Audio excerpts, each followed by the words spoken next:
Joe Rogan Podcast. Check it out. The Joe Rogan Experience. Train by day, Joe Rogan Podcast by night, all day. Hello, Jordan Peterson.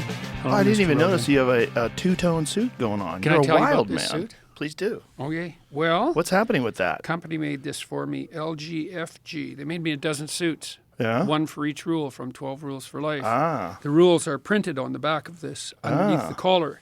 This is a heaven and hell suit, so it's quite fun. So Which this one's is, hell? I'll show you in a sec. So this is hell's red, Joe. Come on, Jesus. But that's not really red. Well, It's like you a know, magenta, It's stylish. right? Yeah, it's okay. Hell's magenta. You know? Okay, hell's yeah, magenta. it's designer hell. Ah, you know. nice. So this is made out of sheep's wool, and this is made out of goat's wool.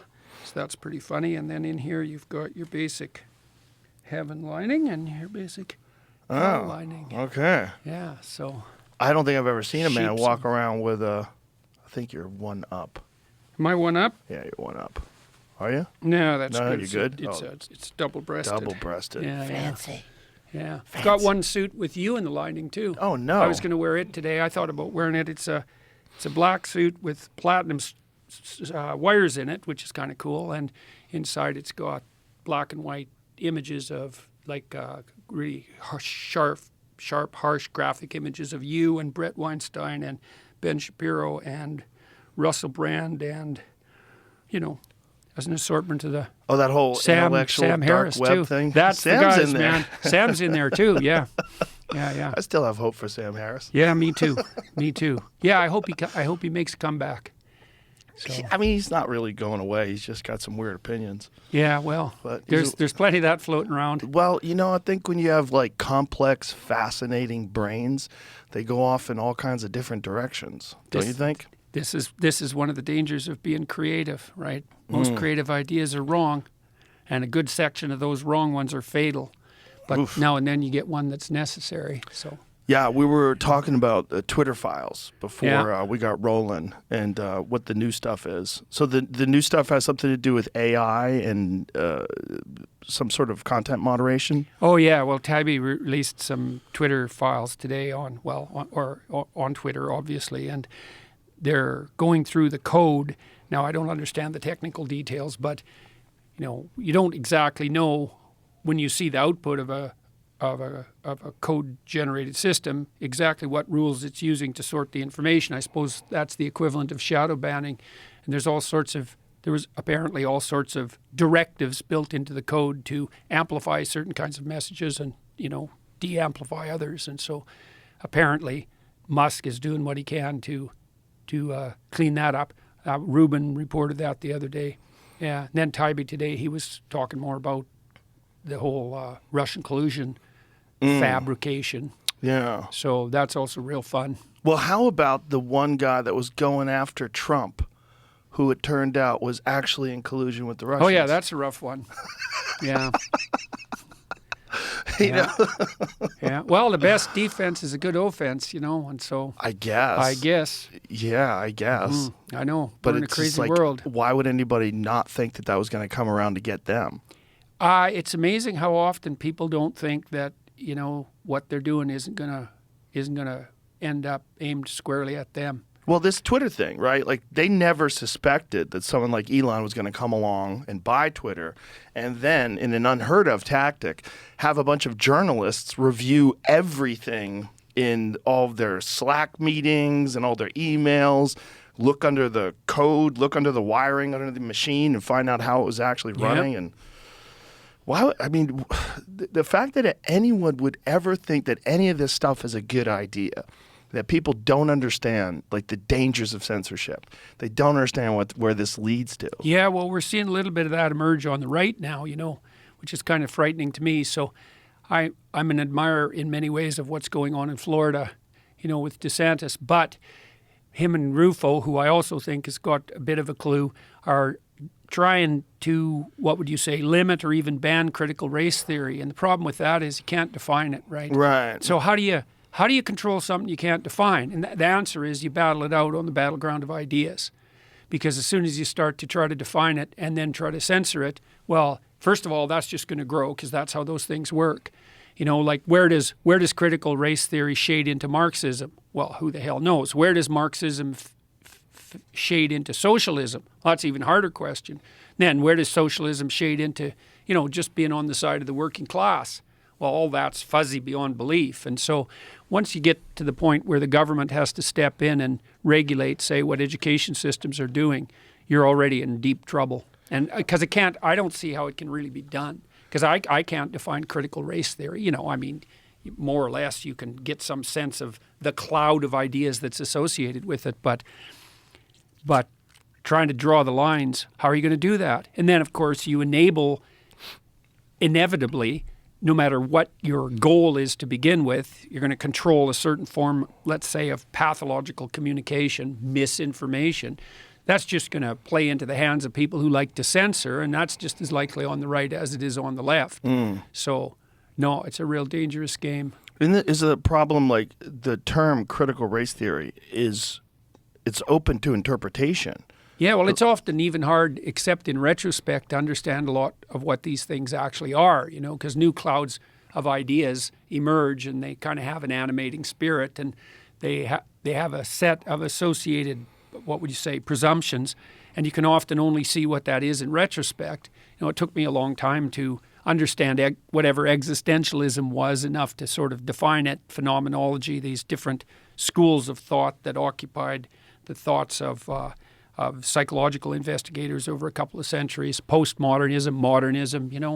It's not an easy thing to extract out the gist of those and define them. Plus, as I said, they have very fuzzy boundaries. So, well, what I saw with DeSantis was he had a concern that it wasn't just black history that they were putting into this critical race theory, but that he saw that there was queer theory, which was in this thing that they were teaching in school. And like, how does that have anything to do with black history? Like, why is queer theory inserted into that? I think the way those are linked is essentially through what you might regard as, it's an implicit Marxism, but it's even deeper than Marxism. So if you're a Marxist, you have a heuristic that simplifies the world, and that heuristic is that you can understand any social relationship from an intimate relationship all the way up to the state by just dividing the parties, let's call them the narrative partners in a discussion or an interaction, into those who are oppressed and victimized and those who are taking advantage of them and profiting. That's basic Marxist theory of economics. And there's obviously some truth in that, because when systems become corrupt, that's how they operate, right? It's exploitation and victimization. And every system tends towards corruption. And if your eyes are open a little bit, or if you've moved from naivety to cynicism, then you can see every interaction as a power dynamic. And then that drives, as soon as you have that established, that idea that the basic relationship is one of power, well, then you can see, there's no difference between what's happened to queer people in relationship to those in power and what's happened to black people in relationship to those in power. But it's united by that underlying, that's why I always make a case for the domination of something like postmodernism and Marxism. I've been criticized for that, but I think it's an accurate association. The postmodernists figured out, and they were right about this, that we see the world through a story. Now, that turns out to be something unbelievably complicated, and I think all the top-end neuroscientists like Carl Friston are, what would you call, converging on this presumption that you have to see the world through a story. And the postmodernists actually figured that out, the French postmodernists, Foucault and Derrida and people like that. But then they did something that was a sleight of hand, and this all happened in the 1970s. They said, we have to see the world through a story, and even if you're a scientist, you're not exactly objective because there's a narrative driving your work that you might be unaware of. That's your implicit narrative. That's what might be implicitly biasing you. But they jumped to the conclusion that the underlying narrative was one of power. It's basically that all human relationships are predicated on power. And, there isn't a more cynical viewpoint than that. And it's easy to take apart, if you think about it for a moment in a practical sense. If your marriage is just based on power, first of all, it's an unpleasant place because it's tyrant and slave. And second, good luck with that, because people aren't that easy to tyrannize, maybe you have a willing slave in your wife, but I doubt it. If you're just trying to play power games with her, she's going to fight back with everything she's got. And then if you have friends, it's like that's a relationship of mutual exploitation, is it? Then you're just a bully with henchmen, and they're going to stab you in the back the first chance they get. You're a mob man. You're like a mob leader. Yeah. Well, worse than that even. A dictator. Yeah. You're a dictator. You're a dictator, and people say, well, look at how successful dictator psychopaths can be. But I look at them and I think, well, that's your definition of success. Yeah, man. What is success? I mean, how are You're you the biggest spiritually devil fulfilled? in hell. Yeah. Are you happy? Yeah. Right. Yeah, well, the leader of a bad place might be the person who's worst off. Yeah. In some fundamental sense, right? They're the most corrupt. Isn't that funny though? That the way we define success is power and money. Like those are like you look how successful they are. Yeah. Power and money, but a complete absence of love and trust and respect and it's basic human dignity. Well, it's also not really how people operate. So there's an anthropological literature on the formation of elders in traditional societies, because you might ask yourself, who becomes an elder? And if you were a Marxist cynic, you'd say, well, those who used exploitation to dominate, like the priestly class or something like that. And that goes along with the supposition that, religion is the opiate of the masses. And some of that's obviously true, but a lot of it isn't. The elders aren't that at all. They're the people who others go to spontaneously to ask for counsel. Yeah. And then you ask, well, who do people naturally gravitate towards for counsel? And the answer is, well, productive, generous people who've managed their interpersonal relationships well. Because who the hell else would you go ask for advice if you had any sense? Like you might go ask the local dictator and kowtow to him if you need a favor to take somebody out. But if you're actually asking for counsel, you're going to ask someone who's decent and who's generous and who plays a reciprocal game. And it's also the case, this is worth knowing too, the problem with a power game is that it's not playable, not in the final analysis. So Frans de Waal, the Dutch primatologist, has showed even pretty clearly in chimpanzees, you think the roughest, toughest chimpanzee rules the damn roost and he pounds everybody flat and he gets access to the females. And there's a little bit of truth to that because female chimps aren't sexually choosy, but the male chimps will chase weaker males away from them. And so if you are more powerful physically as a male chimp, you do have preferential mating access. But the problem with being a brute, even if you're a chimp, is that you have an off day and two of the chimps that you oppressed band together and tear you into pieces. And so what de Waal found was that in chimp troops, the stable alpha can sometimes even be the smallest male of the troop. He'll ally himself with some of the dominant females and makes networks that are essentially friendships, reciprocal friendships. And that gives him a stable position, not of power, but of authority. And that's definitely the case in functional human societies. It's not based on power. Now, it's tricky because if it degenerates, then it degenerates into a relationship of power. And so that means the critics who make the claim that everything's about power are right in some sense when they're talking about nothing but corruption, but they're really 100% seriously wrong about the idea that it's power relation that constitutes the basis for the organization of any social interaction. It doesn't work in your marriage, doesn't work with your friends, doesn't work with your children, doesn't work with your business partners, doesn't work with your customers. It doesn't work with politicians, although here's another twist that's complicated. So imagine you have a population of people who basically cooperate reciprocally. So, I do you a favor, you do me one, and maybe we figure out how to advance each other across time. That's a good game, right? Fair trade plus advancement. That's a good definition for a good marriage. Okay, but now you have a community of people like that together. Okay, now it opens up an ecological niche, and the niche is psychopathy. And the psychopath comes in and pretends that he's a productive, generous reciprocator, but he's not. He's just an instrumental manipulator. But he can get away with it because there's enough wealth generated by the cooperators, the honest cooperators, so that there's a space for someone to exploit the system. And that stabilizes at 4% of the population. So, across the world, 4% of people are close enough to clinically diagnosable psychopaths. And that's probably better than being, paralyzed by fear and anxiety and just staying in your bed. It's better in terms of reproductive success, let's say, and maybe even success in general. But it's not a good game because in the real world, most psychopaths get found out pretty quickly. So, you can screw somebody once and maybe twice, but then they figure it out and then word gets around. And so in the real world, two things happen. Psychopaths have to be itinerant so they can find new people to exploit. And the other thing that happens is generally non-psychopathic males who are fairly aggressive keep the psychopaths under control. And so part of the reason that women like men who have some capacity for aggression but who are still productive and reciprocal is that men who are productive and reciprocal who have some capacity for aggression can keep the real monsters at bay. So it's hard on women, because they have to navigate that really thin line between productive generosity and the capacity for aggression. That's a really tough thing to navigate. That's basically the story of Beauty and the Beast, the Disney movie, right? Because Gaston is a narcissistic psychopath. And the Beast is someone capable of aggression, but he's not tamed into a reciprocal relationship. It's also the basis of the most fundamental female pornographic fantasy. And the Google guys figured that out, 15 years ago when they analyzed billions of sex fantasy searches by men and women. Men go for visual imagery, but women go for story. And the story is the same.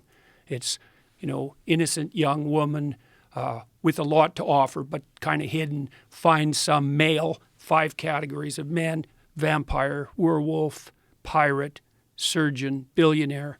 And he's, kind of an aggressive guy, but he's capable of being tamed into an intimate relationship. That's the standard female pornographic fantasy. And it's pretty much the standard fantasy of romance. And so you can see, what women are trying to do in that situation is they're trying to find some guy that's got the capacity for mayhem, but that's under control, but who can integrate that into a productive, generous, reciprocal relationship. And so, well, it's fascinating because the capacity for violence and the capacity for aggression is one of the things that's been actively muted in our male population. Yeah, well, there's a bunch of reasons for that, and some of them turn into positive feedback loops, like there's sort of self-fulfilling prophecies. So there's a lot of women out there who've never had a positive relationship with any male in their life, right? And maybe not only not a positive relationship, but really a series of pretty negative relationships. And so women like that are very leery of any expression of male ability of any sort because they can't distinguish productive competence from arbitrary power. And because they're trying to defend themselves because they've been hurt repeatedly, maybe they come from broken families and catastrophically arranged neighborhoods, one of the tactics that can be used in that situation is just to try to do everything you can to distance yourself as much as you can from any display of male ability because it can't be distinguished from psychopathy. It can't be distinguished from the use of power. It takes a sophisticated woman to be able to make that distinction. So the other thing you see too is that young women are much more likely to be seduced by psychopaths than older women because the psychopaths mimic competence. That's what a narcissist does too. They're confident, and women read confidence as a marker of competence, and that's reasonable, but that opens up it opens up a space for exploitation because if you can mimic confidence, that's false confidence, narcissistic false confidence, then you look competent, and that works particularly well on naive young women. And of course, they get exploited by people like that, and they think, well, that's what men are like. Right. Yeah. And then women like that, they have boys, and then they're afraid of the boys whenever they express anything looking like masculine competence, and they basically emasculate the boys, and then the boys get bitter, and then they mistreat women, and the whole bloody thing just spirals out of control. And that's where we are. That's where we are. What a strange place to be, isn't it? Yeah, that's for sure. Yeah. Well, unintended consequence of familial breakdown. That's a huge part of it. So we decided to have this conversation because of what's going on with you in Canada. Oh, yeah. And that your clinical psychology license is in jeopardy because you have opinions about politics that they disagree with, which is a very dangerous and bizarre turn of events. Well, it's your fault, actually. I told you, I think, a week or so ago when we talked about this. Okay, so let me give you some background here. So I want to know how it's my fault. I will. I'll tell you. A lot of things are your fault, as it turns out. Oh, no. Yeah. So the College of Psychologists has basically levied what are equivalent to about 13 lawsuits against me simultaneously. Now, the reason I call them lawsuits is because they're actions undertaken on behalf of a complainant. Now, the complainant can be anyone anywhere in the world who complains about me for any reason. They don't have to be former clients. They don't even have to be anybody I've ever met. They don't even have to have met anybody I've ever met. So, So it could be someone online. Well, it is. All this is pretty much, all these complaints are someone online. None of them are my clients, although half of them claim to be falsely. And the college didn't throw out their complaints despite that. So, which is really quite interesting. And what are the complaints? Well, okay, let's see. The one complaint is about the tweet I made about Eleanor Elliott Page, and when I said that a criminal physician cut off her breasts and that pride was the sin. So now I'm in trouble again because I just said the same thing. One was about Sports Illustrated cover where they featured that overweight model, and I tweeted out "not beautiful," and I guess that was something like fat shaming. I don't remember exactly what the charge was. And then I criticized Justin Trudeau and a former staff member of Justin Trudeau and Jacinda Ardern. I made a joke about her. I was going to New Zealand, and the New Zealand leftist press was freaking out, and I made this joke about bringing my alt-right trolls to New Zealand, and then I put in parentheses, or maybe they're just, ordinary people who are trying to clean up their rooms. So apparently that was casting the profession into disgrace. And then they submitted, one complainant from the U.S. submitted the entire transcript of our last discussion. So, I don't know how to defend myself against that, because apparently everything I say, and apparently everything you say too, is bringing the profession of psychology into disgrace. And I think they're most upset in that case about my comments about the inadequacy of climate models. And so, what that has to do with my clinical practice is questionable, to say the least. And so, anyways, does that cover it? Yeah, it seems like this climate thing is a very rigid ideology that one must subscribe to wholesale. Yeah. You can't have any nuanced opinions on it, and you can't have any. It's a religion. No variation. It's a religion. Yeah. It's a partial pseudo religion, and I mean that technically. I'm going to write about this to some degree, and I'm writing a new book which will come out in November called "We Who Wrestle with God," and I'll cover that in this. But Alex Epstein, who wrote Fossil Fuel Future recently, comments about this a bit. So the basic structure of the quasi-religious belief. And so this is the set of initial presumptions. That's a way of thinking about it. We were talking about how ideas are structured earlier. The Marxists believe that everything's about power. There's a narrative at the base of any belief system, and the climate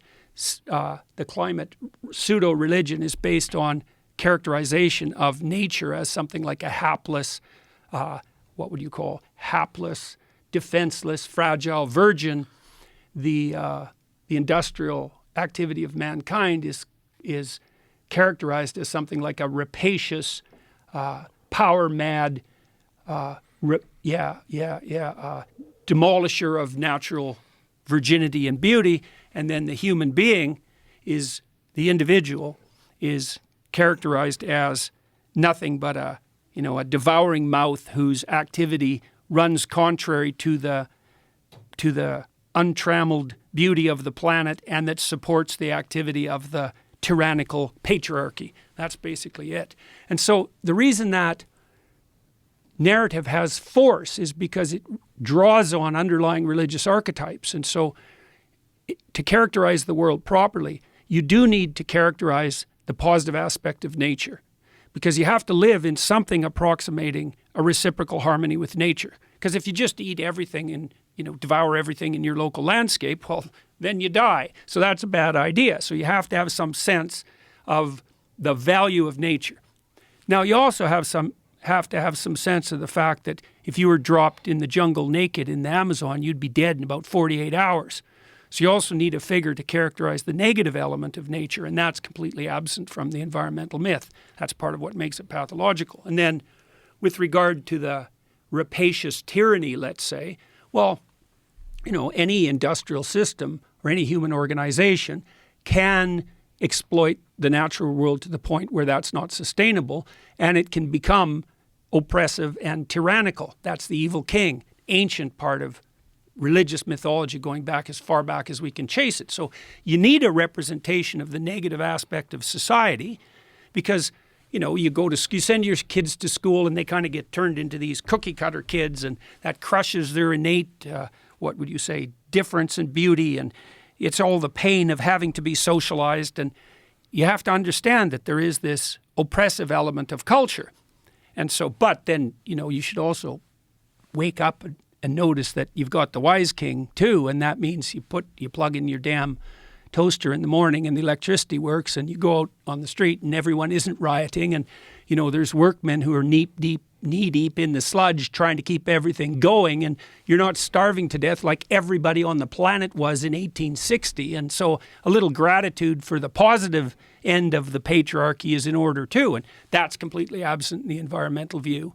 And then with regard to the individual, it's like, well, of course you can be a selfish, impulsive, hedonistic consumer, and you can facilitate the rapacious tyranny as a consequence of that, rape the planet. But by the same token, we're not a cancer on the face of the earth. We're not a virus that's mutating and taking out the planet, and we're not trapped in a Malthusian nightmare. And you got to give credit where it's due. And, there's an element of people, of everyone, that's noble and generous and kind and productive and capable of living in a well-ordered state in something like sustainable and productive harmony with nature.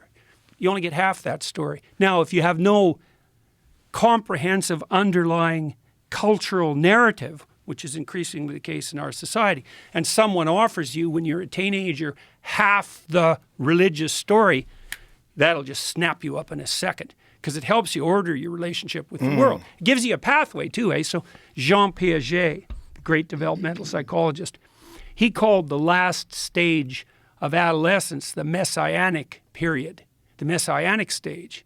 Now, most people don't talk much about that, I think, because they don't know what to make of Piaget's claim, but he was a real genius, Jean Piaget. And he said, when you're making that transition from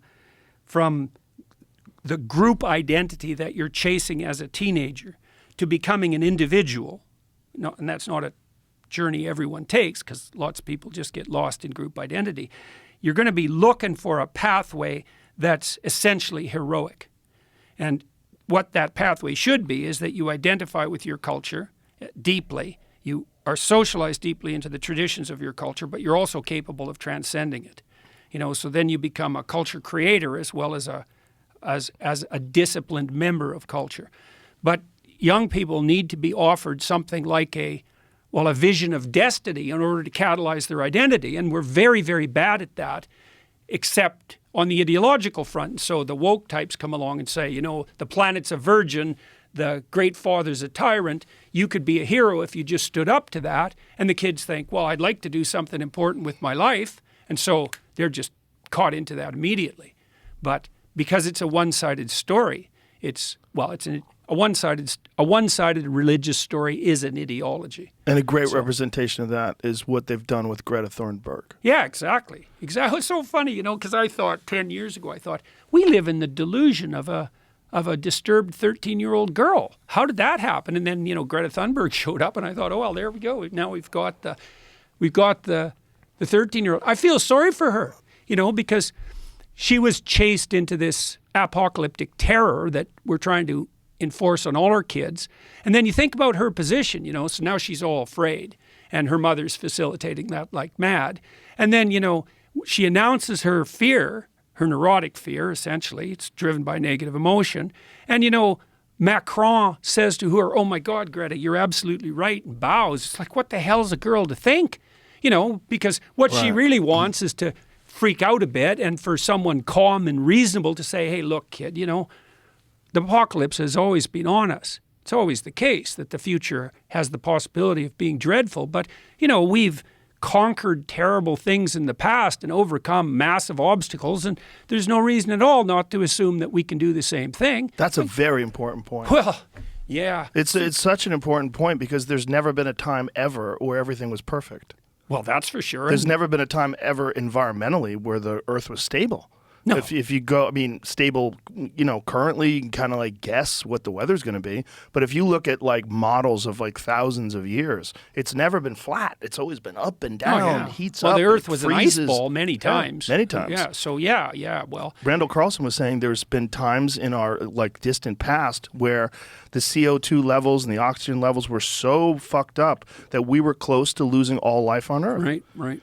And then this can happen. See, the antithesis to that is to believe in something like the intrinsic paradisal stability of well-balanced Mother Nature. Right. It's like, yeah, a bit, but no, not really.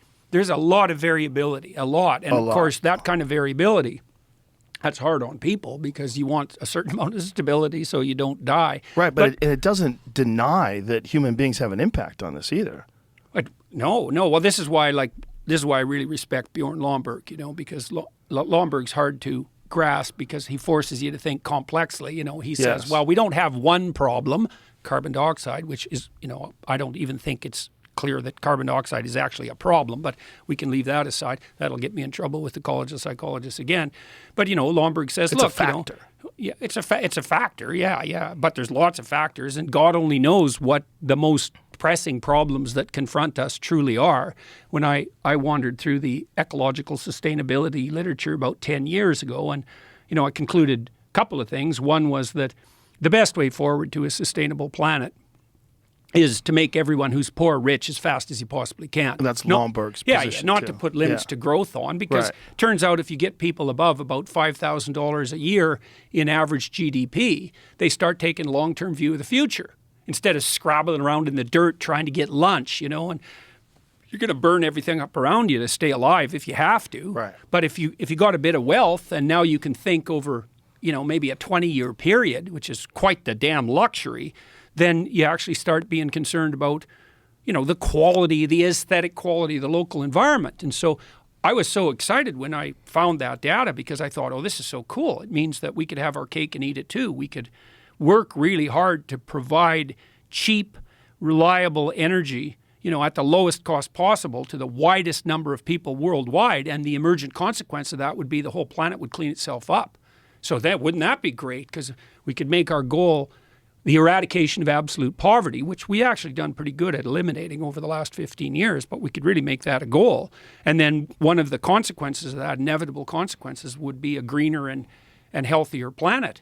And then you think, well, why aren't we doing that? And that's a question, all right. And I think part of the reason is I've been trying to understand the driving ideas underneath this globalist utopian tyranny that seems to be developing from the top down. And I think it's driven, at least in part, by this religious vision that I already described, that you have to construe culture itself, especially industrial culture, as the tyrannical father raping and pillaging everything in its way, which is an unbelievably dangerous way to think, too one-sided.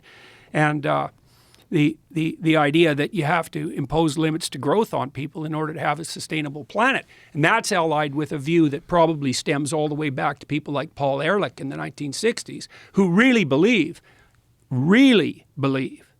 truly, that maybe the planet should only have 500 million people on it, or 1 billion, in relative poverty, or 2 billion barely scraping by, because otherwise they're going to be wrecking everything, and controlled by some top-down authority that makes bloody well sure that no one's consuming too much.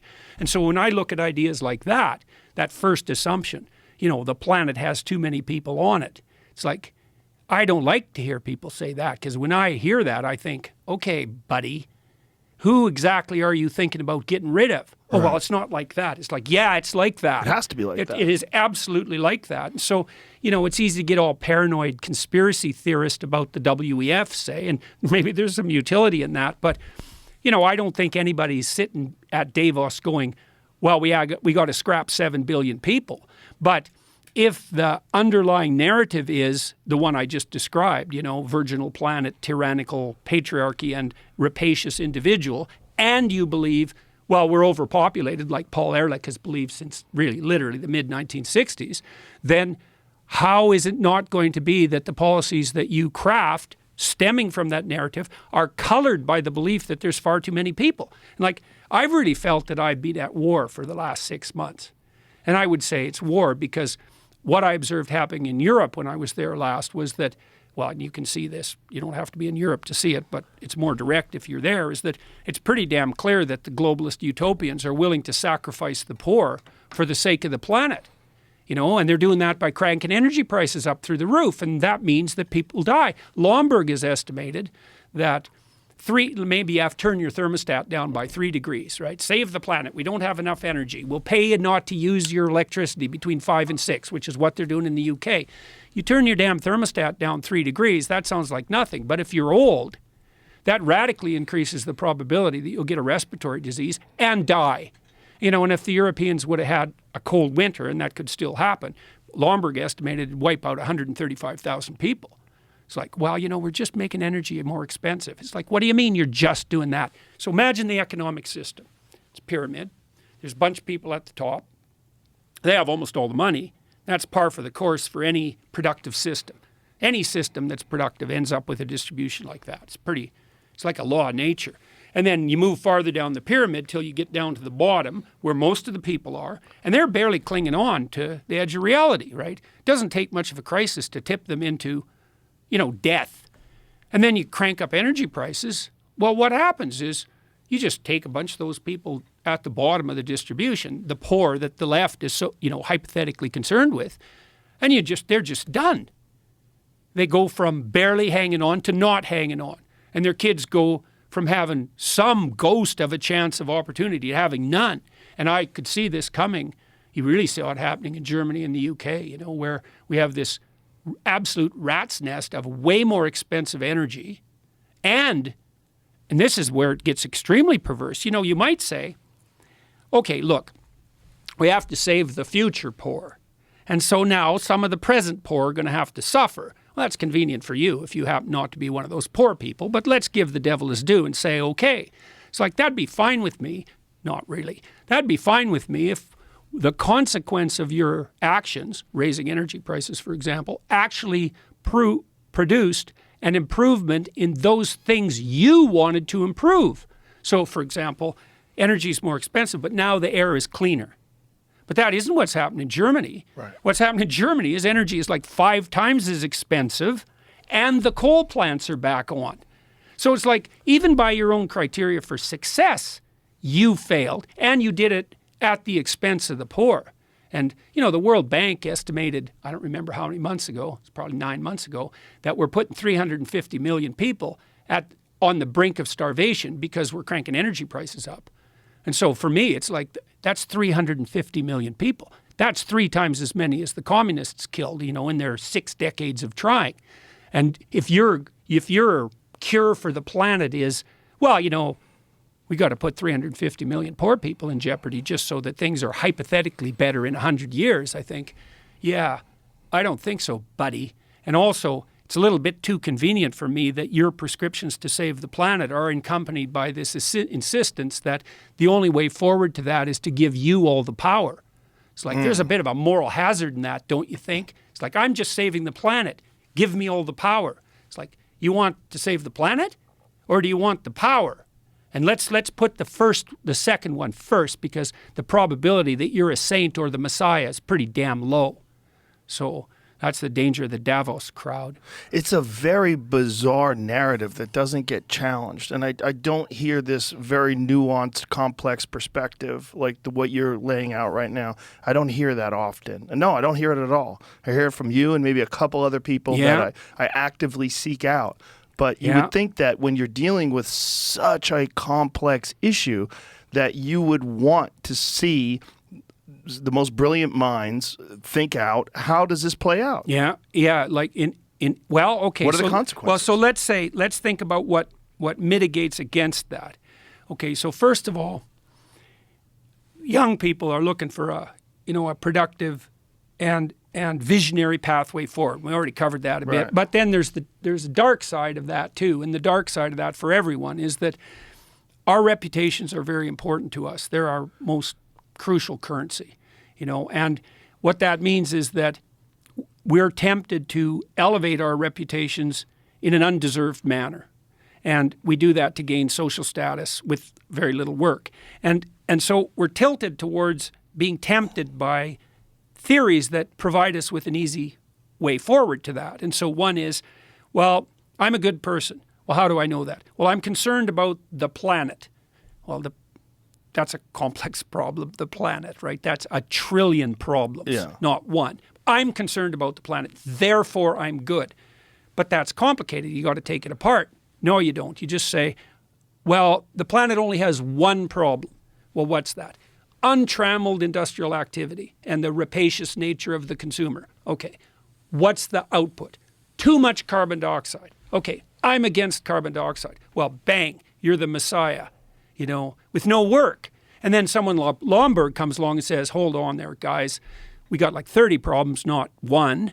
And we need to rank order the problems, and we need to do a differentiated analysis. And your idiot interventions are going to cause nothing but unintended consequences. And no one wants to hear that because, number one, it's complicated. You got to read the damn book and you got to think through his arguments.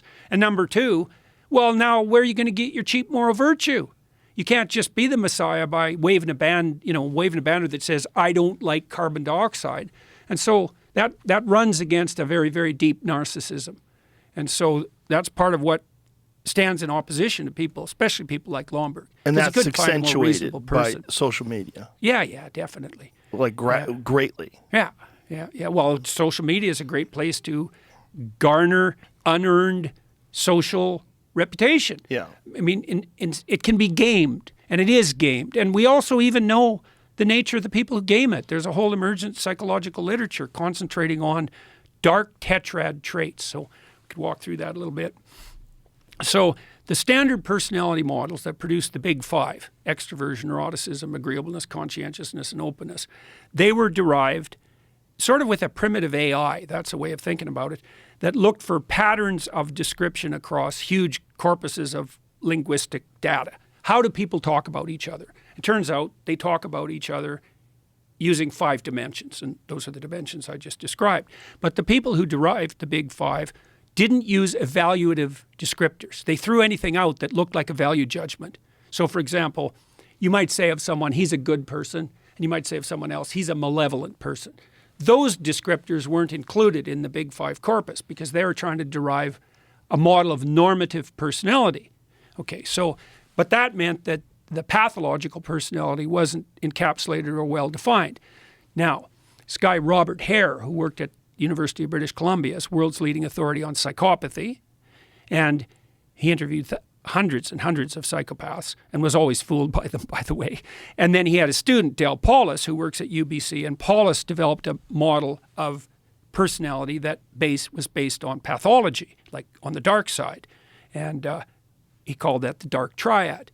Machiavellianism, that means Machiavellian is someone who, so let's say if I was Machiavellian in our discussions, what I would have done was think, before I came here, I thought, well, what can Joe offer me? And then I'd think, well, how can I play Joe with my language so I'm most likely to get what I'm, the narrow, impulsive, selfish thing that I'm aiming at right now. So that's how a Machiavellian operates. A narcissist, that's the next part of the dark triad, is someone who wants social status without doing any of the work. They want all the attention. If you're dating a narcissist or in a relationship with a narcissist, they'll alienate all your family members and your friends so that they get all the attention. And that'll just be the first of the games they play with you. Yeah. Then you have psychopathy, and the psychopaths are parasitical predators. And so the predator will take whatever you've got, and the parasite will live off you. And then here's a parasitical ideological statement. Property is theft, a classic Marxist trope. Why would you say that? Well, if I want to live off you, the way I'm going to justify that ethically is by claiming, well, Joe, look how privileged you are. You've got all this money. You just took that from the oppressed. And if I'm manipulating you so that I get some of your money, that's only just because, first of all, it's exactly what you did. And second of all, well, why not spread some of that wealth around? So that's Machiavellianism, narcissism, and psychopathy, dark triad. They've expanded that recently to add another dimension that was missing, sadism. And the sadist takes positive delight in causing pain to others. And the lulz culture, L-U-L-Z, the lulz culture online is a culture of sadistic, Machiavellian, narcissistic psychopaths. Lulls, meaning It's like the- people are joking around shit posting. Yeah. I did Yeah. it for the lulls, and it's the Right, plural of LOL, right, laugh right. out loud. But like, if you look at the Urban Dictionary, for example, the definition of lulls is positive delight in the suffering of others. It's like, yeah, it's sadistic. And bloody well, social media just facilitates like I never thought of lulls as being sadistic. it's in and of itself, it's not a sufficient marker, right? You have to have like 6 or 7 things going on before it's clear that you're manifesting this underlying tetrad of personality traits. Like if you use the odd acronym and you're throwing out a joke at someone, that this is a habitual pattern of doing nothing but provoking people online and using deception and lies to do it to attract attention to yourself. It has to be a very consistent pattern. But Paulos, first of all, and his crew of researchers and people who've been influenced by him have laid out this 4-dimensional structure of the dark side, let's say. And they've shown that hyper users of social media, Instagram, for example, and people who do a lot of anonymous shit posting are characterized by, what would you call it?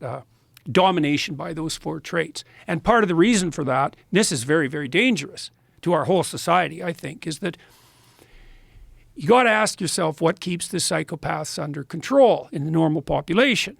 And the answer seems to be, especially on the male side, is that narcissistic aggressive men get put in their place by non-narcissistic aggressive men.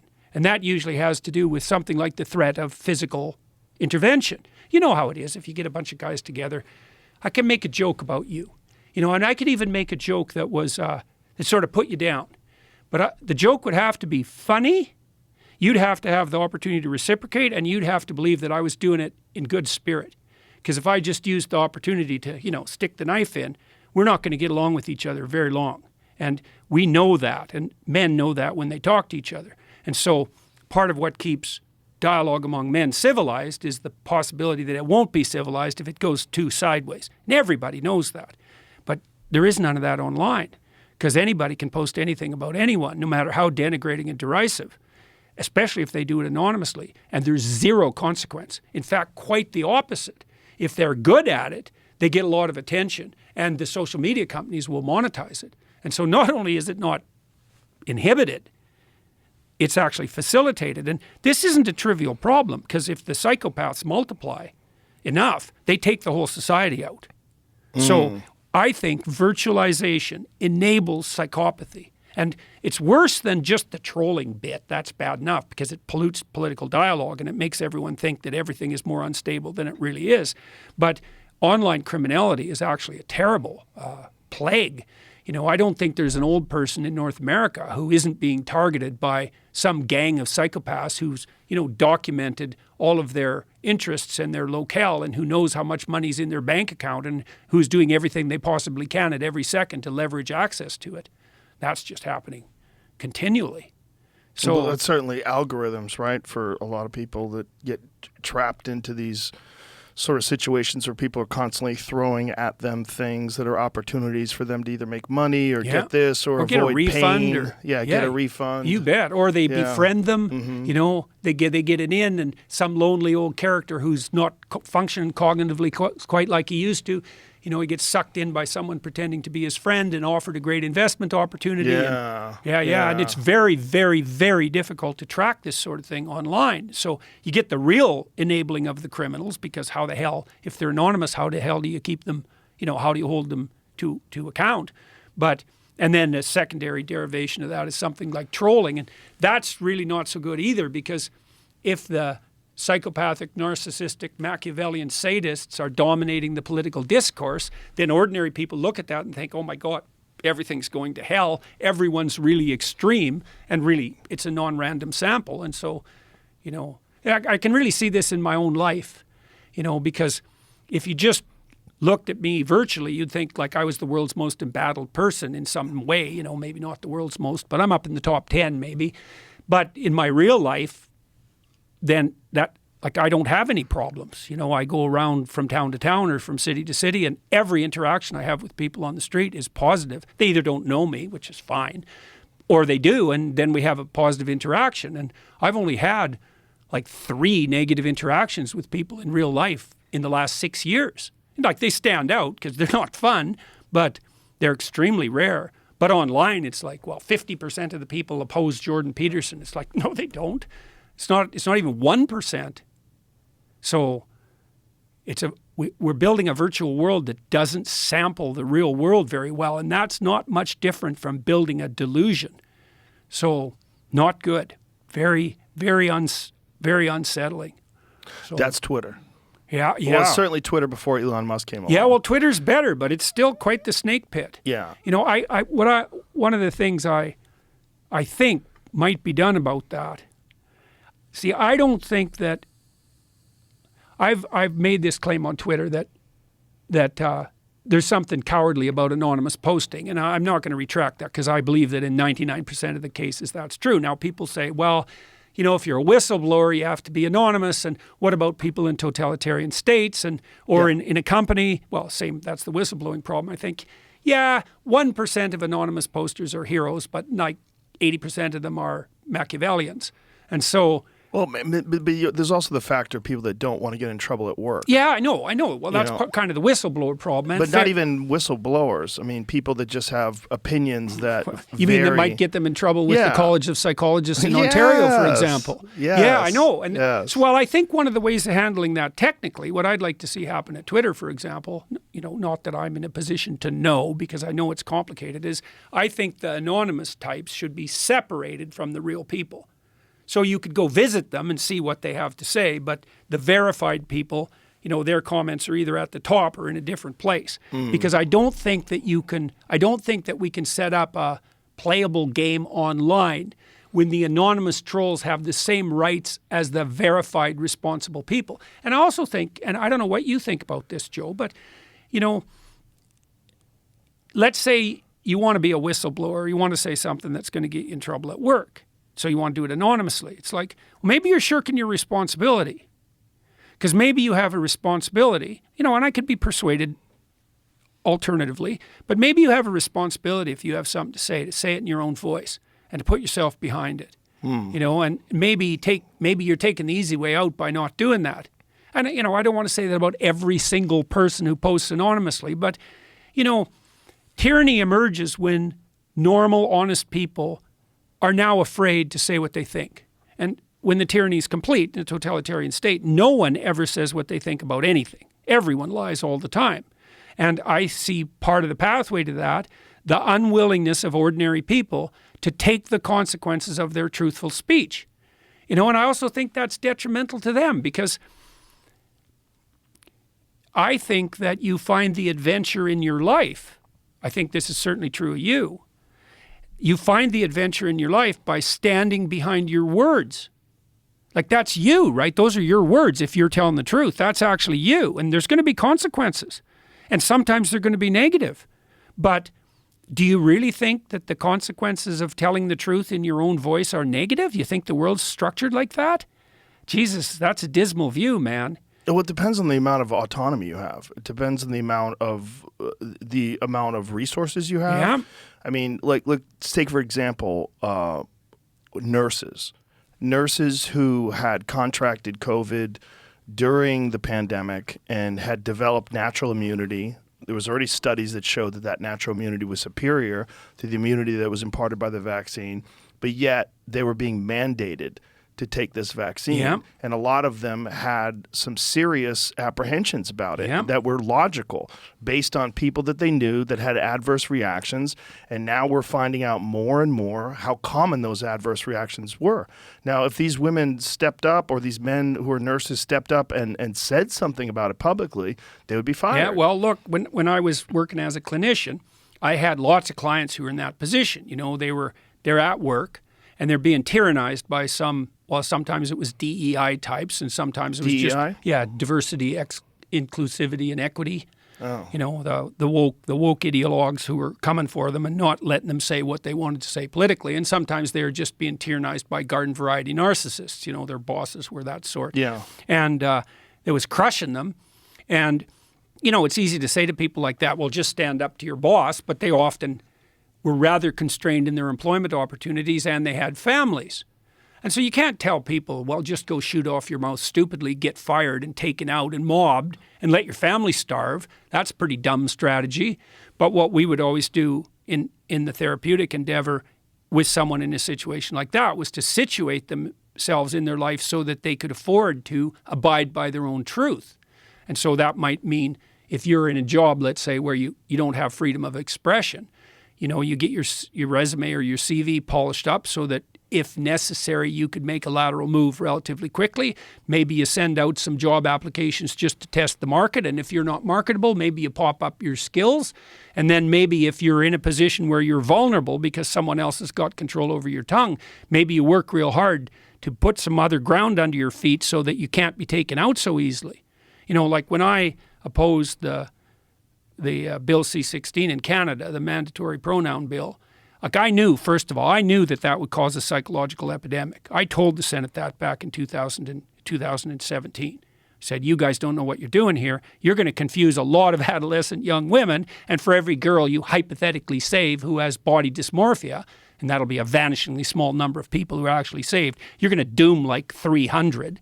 Of course, that's exactly what's happened. That's why the Tavistock clinic shut down in the UK, and so there was that. But I also had set myself up, because I had 3 streams of income.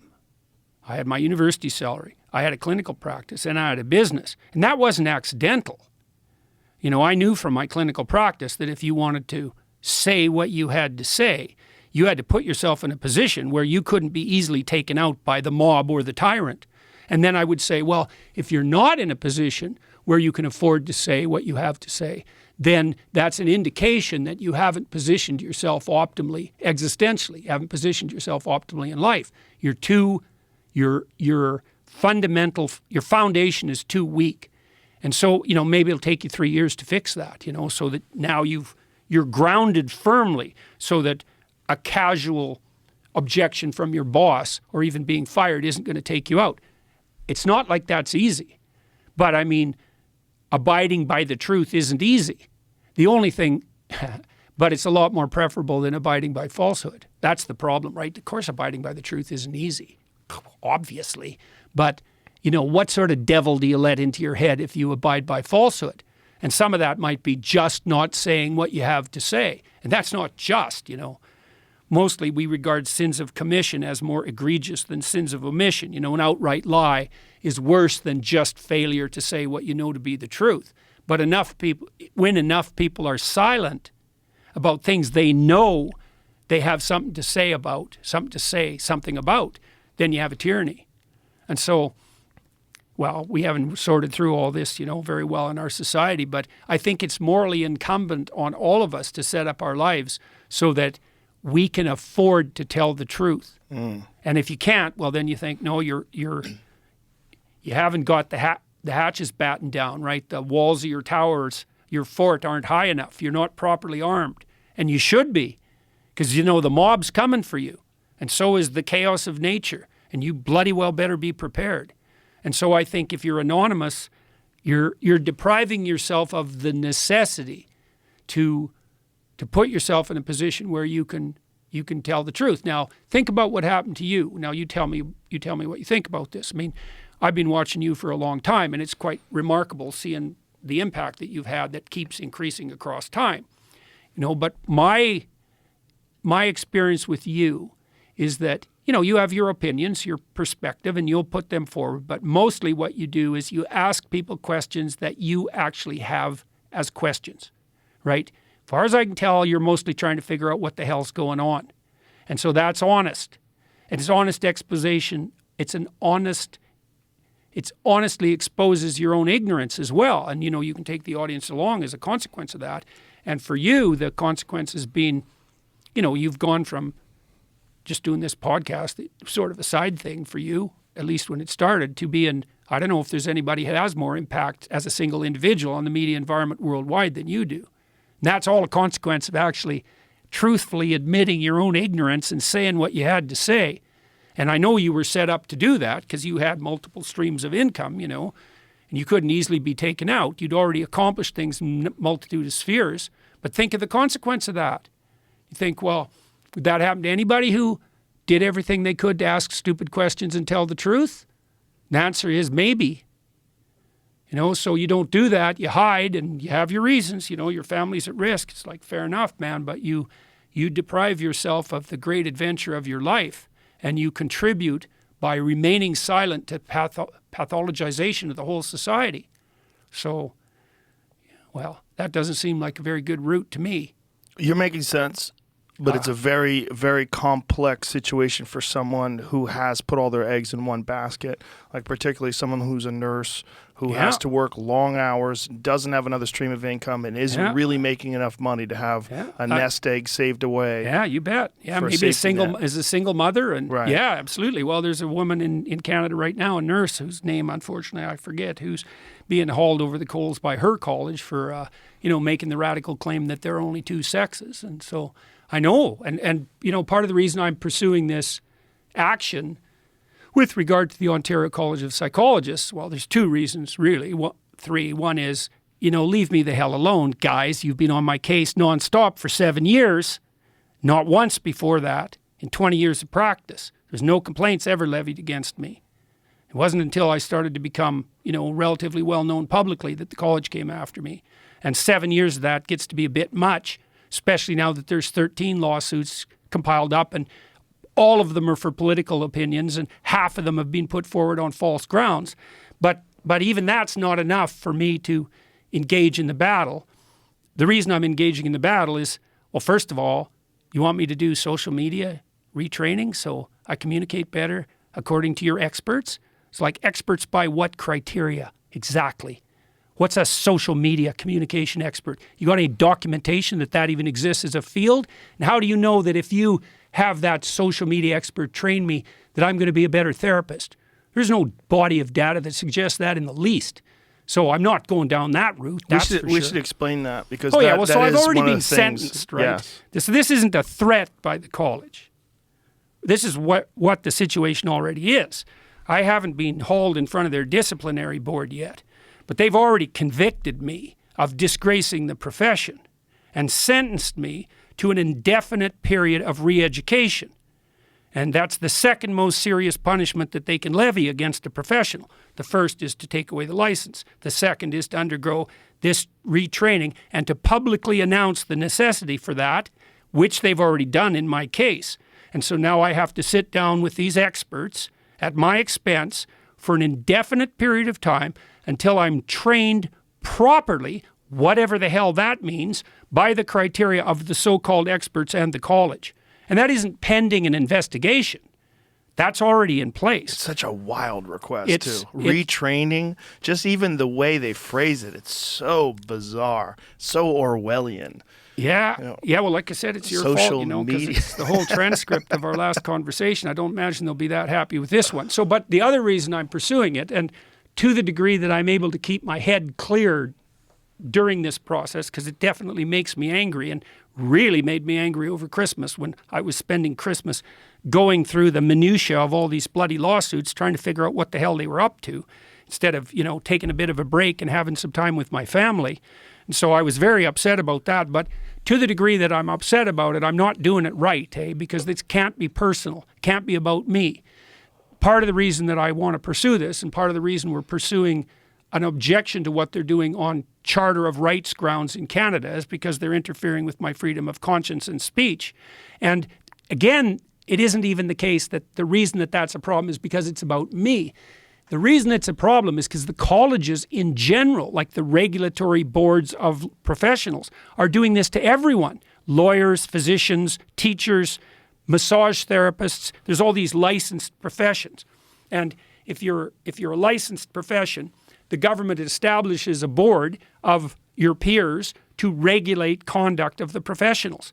Now, and in a functional time, all that happens then is that generally the people who get in trouble with their own clients, right? With the people they've been dealing with directly. And then the board steps in on the side of the person who's been injured by a pathologically practicing professional. And fair enough.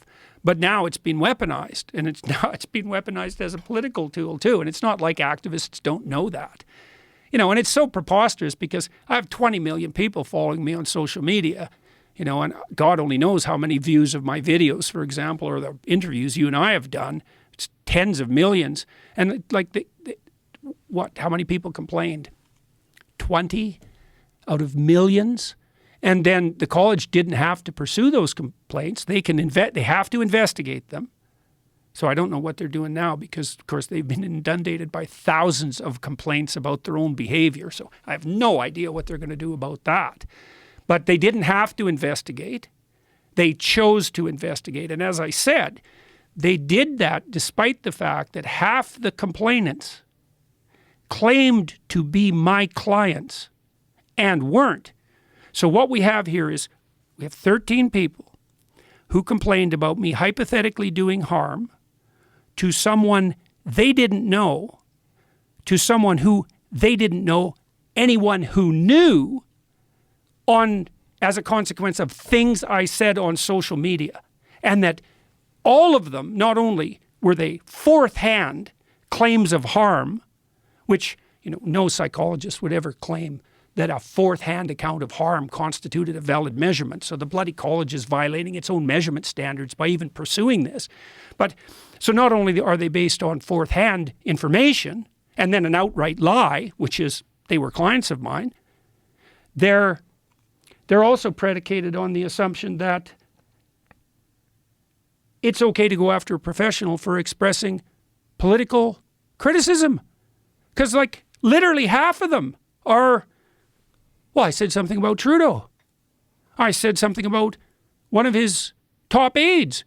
I said something about Jacinda Ardern. I said something about an Ottawa city councillor in relationship to the trucker convoy. You know, I said something about climate. Every single one of the complaints is political. And so why is that a problem? Well, see if you can figure it out for yourself. That'd be the first answer. And the second is, I have a friend in Canada, very well-known physician, international reputation, and a reasonably decent secondary income stream.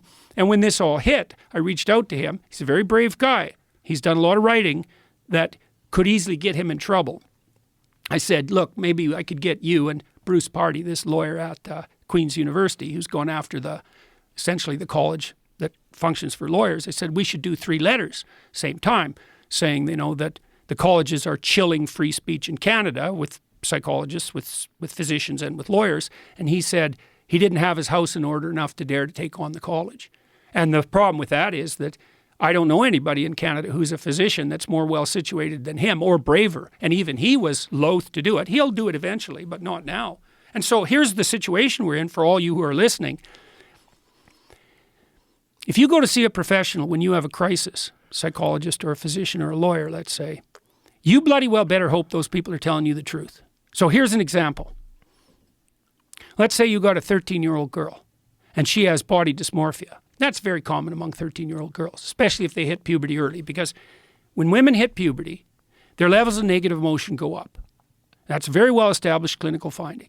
And the reason for that, likely, is that when women hit puberty, the world becomes more dangerous to them, right? Because they're sexually vulnerable. And that's also when you get body dimorphism develop, so men get bigger than women. And so, you know, women should be more intimidated in relationship to physical combat because they're not strong enough to prevail. So they should be a little more anxious about that.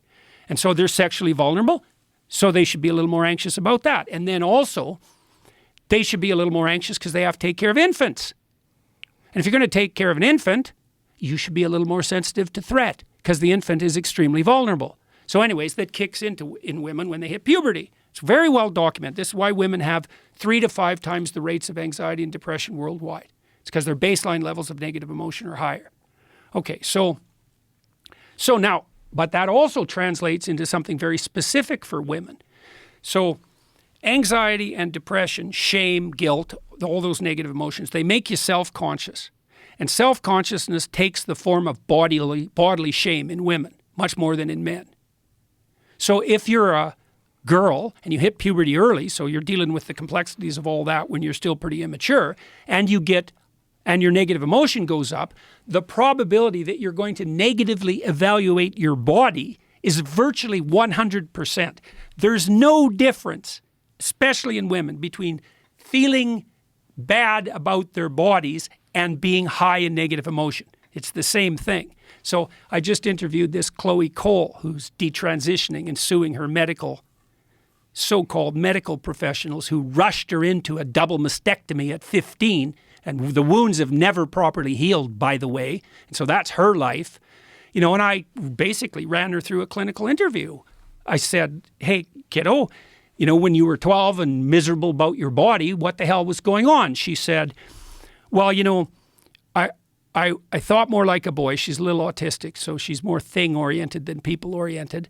And so she didn't get along with girls that well. And then she was dreaming that she'd turn out like Kim Kardashian, but she turned out to have kind of a boyish figure. And then she thought, well, I'll never really be a good, you know, full woman. And so maybe I should be a boy. And she started to toy with that. And then she went to her medical professionals with this body dysmorphia. And instead of sitting her down and saying, look, kid, you hit puberty kind of early. You got a partially autistic personality style that makes you a little more comfortable with boys than girls. And every girl there is suffers body dysmorphia at your age. So just, you know, tap her cool. You know, the fact that you're embarrassed about yourself and feeling inadequate, it's like, that doesn't mean you're marked out as pathological. It certainly doesn't mean you're a boy. No one ever told her that. That's like basic information, man. They just rush her along the pathway. Puberty blockers at 13, and then a double mastectomy at 15. What is causing this rush to that? Like, how did this happen, and how did this happen so quickly? Well, this is partly tied up with this issue of the college. So here's one way into it. So now professionals are bound by law to offer gender-affirming advice. They're bound by law. Okay, so this is what this means. If you bring your 13-year-old in to be evaluated by a physician or a psychologist, and maybe she has high levels of neuroticism, tilting towards depression and anxiety, and then that's making itself manifest in bodily discomfort, now that's being shaped by this cultural fad that insists that if you feel uncomfortable in your body, it's because you're of the opposite gender. That's the psychological epidemic part of it. And we can talk about that in a little bit more detail. But now you're duty bound by law, if you're a professional, to say, oh, you think you're a boy? Yeah, absolutely. You absolutely, 100%, you are. What can we do to facilitate that move forward? And that all got, pushed into the law under the guise of the elimination of conversion therapy. So, unbelievable. Now, the problem with that is, you see, if you're a therapist or a physician, you don't affirm someone's identity. That's not your job. And your job is not to deny their identity either. Your job is to help them explore their identity and hopefully to develop it. And so someone comes to you, maybe they have body dysmorphia. And so maybe they're anorexic. That's a form of body dysmorphia. And so the first thing you do, if you have any sense, is you note that that's stemming out of an underlying, more global proclivity to suffer from depression and anxiety.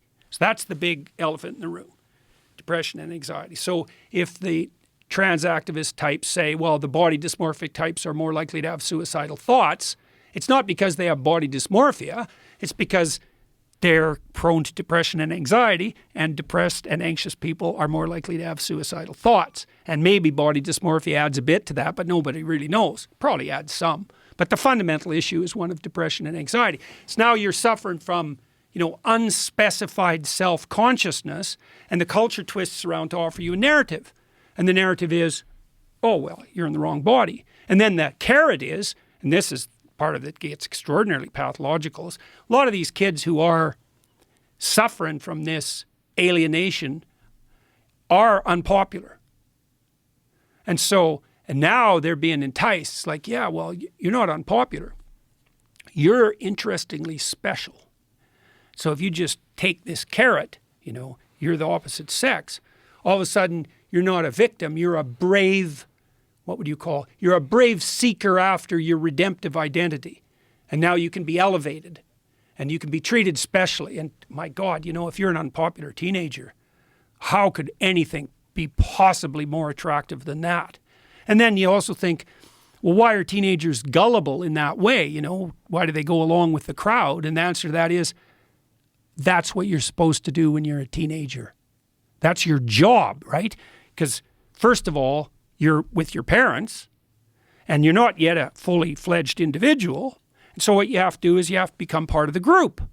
And if you're not part of the group, well, maybe you're a stellar, creative genius and you're exceptional in that manner, but more likely you're just a loser who couldn't fit in. And that sucks. That's for sure. So your job when you're a teenager is to fit in, as every teenager knows, and maybe not just to fit in, but, to fit in a positive way that elevates the community. But we could just settle for fitting in. And so teenagers are wired to go along with the crowd. And then if the crowd is offering something pathological, that happens all the time, you get a psychological epidemic. And I knew that. I told you. I told the Senate this in 2017. And why did I know? Well, I knew the literature. We've tracked psychological epidemics going back 300 years. 300 years. Here's some of them. Multiple personality disorder. It cycles in society. Disappears, then there's one case, then it spreads like mad. Then there's multiple personality disorder everywhere. Teenage girls mostly. Then people get skeptical about it, and it dies. And maybe it disappears for a whole generation or two. Then a case pops up. Just does this. That's happened for 300 years. Cutting was a psychological epidemic. Bulimia was a psychological epidemic. Anorexia was a psychological epidemic. The satanic daycare ritual abuse accusations that came out in the 1980s, that was a psychological epidemic. And the rule basically is that if you confuse people about a fundamental element of their identity, then those who are already so confused they're barely hanging on are going to fall prey to that, and all hell's going to break loose. And that's exactly what's happened in the trans situation. But the difference between this one as opposed to the other ones like multiple personality disorder is that this one is being reinforced culturally. Like you are rewarded. Yeah, well, the multiple personality disorder, that happened there too, because you'd get a lot of attention from media, especially the people who are the first, who display the first symptoms of multiple personality disorder. You get a psychologist or a psychiatrist or an alienist, if you go back far enough, who reports this fascinating case of multiple personality. And, there are people who are dissociative. So they kind of have multiple personalities. They're united by memory. They're usually creative people, because creative people have multiple personalities. That's what makes them creative. They're not the same from day to day. You could even say they have fluid identities. And so the claims of the gender types that some people have fluid identities, it's like, yeah, creative people do. They're the purple-haired types with like nose rings and tattoos. That's all part of trait openness. You combine that with high neuroticism, negative emotion, then you get people who are fluid in their identity who are also prone to depression and anxiety. So that's also crystal clear. And so, look, if you're an outsider, will you want to be a dull and contemptible outsider? Or do you want to be an interesting and compelling and nouveau, exciting outsider? Well, if you're a teenage girl and you've been unpopular, that's brutal, because, you get tied up with those mean girls. Yeah. They shun you and exclude you. It's absolutely brutal. You're just living a peripheral existence. You got no friends. Everyone's contemptuous of you. And maybe that's partly because you have something that marks you out from the norm, like a tilt towards autism, because a lot of the people, it was just released with the Tavistock staff. The Tavistock closed down in the UK. That was the big gender surgery performing institute in the UK. How is that closed down? What happened? Government closed it down. So because they knew that they figured out in the UK that, wow, the rates of transgender transformation requests were skyrocketing. And even the people at the clinic knew that they were rushing people along the transformation pipeline way faster than they should have without proper clinical evaluation. There's 1,000 lawsuits out against the Tavistock in the UK now. Wow. 1,000. Out of, I think, 30,000 transition processes. So what is the difference between the way the UK is processing this versus the way we are? Well, we're still where the UK was 3 or 4 years ago. We haven't woken up to the fact that all hell's going to break loose on this front with people like Chloe Cole, launching lawsuits. That's the only thing that's ever going to stop this. Lawsuits, absolutely. Yeah. Or jail sentences. So, it's absolutely appalling.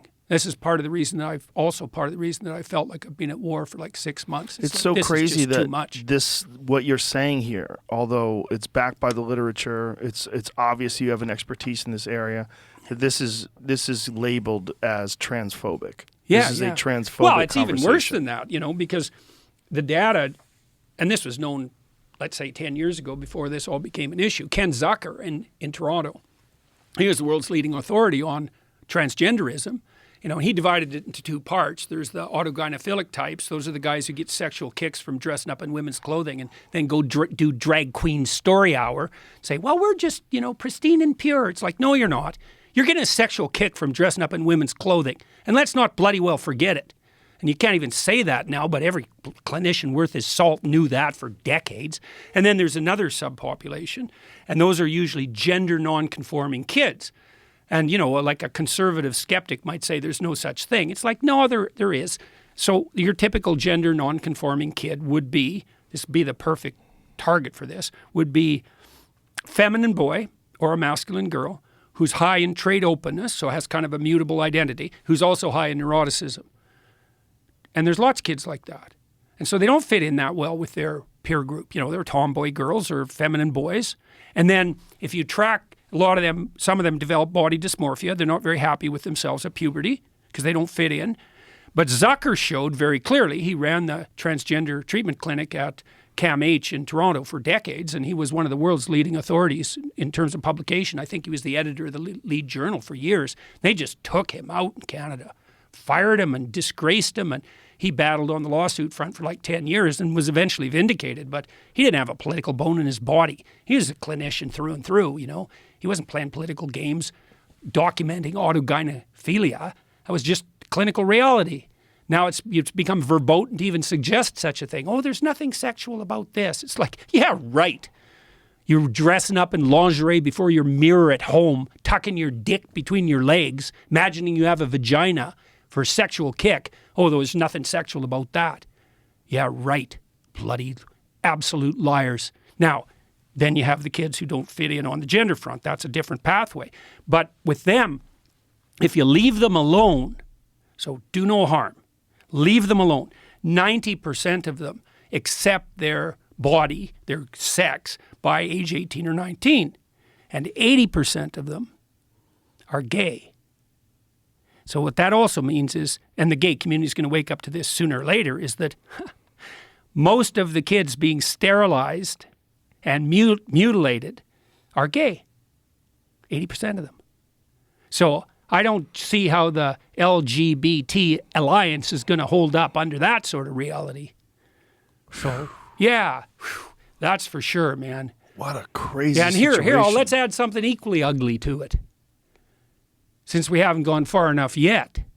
So here, we'll do a little bit of arithmetic.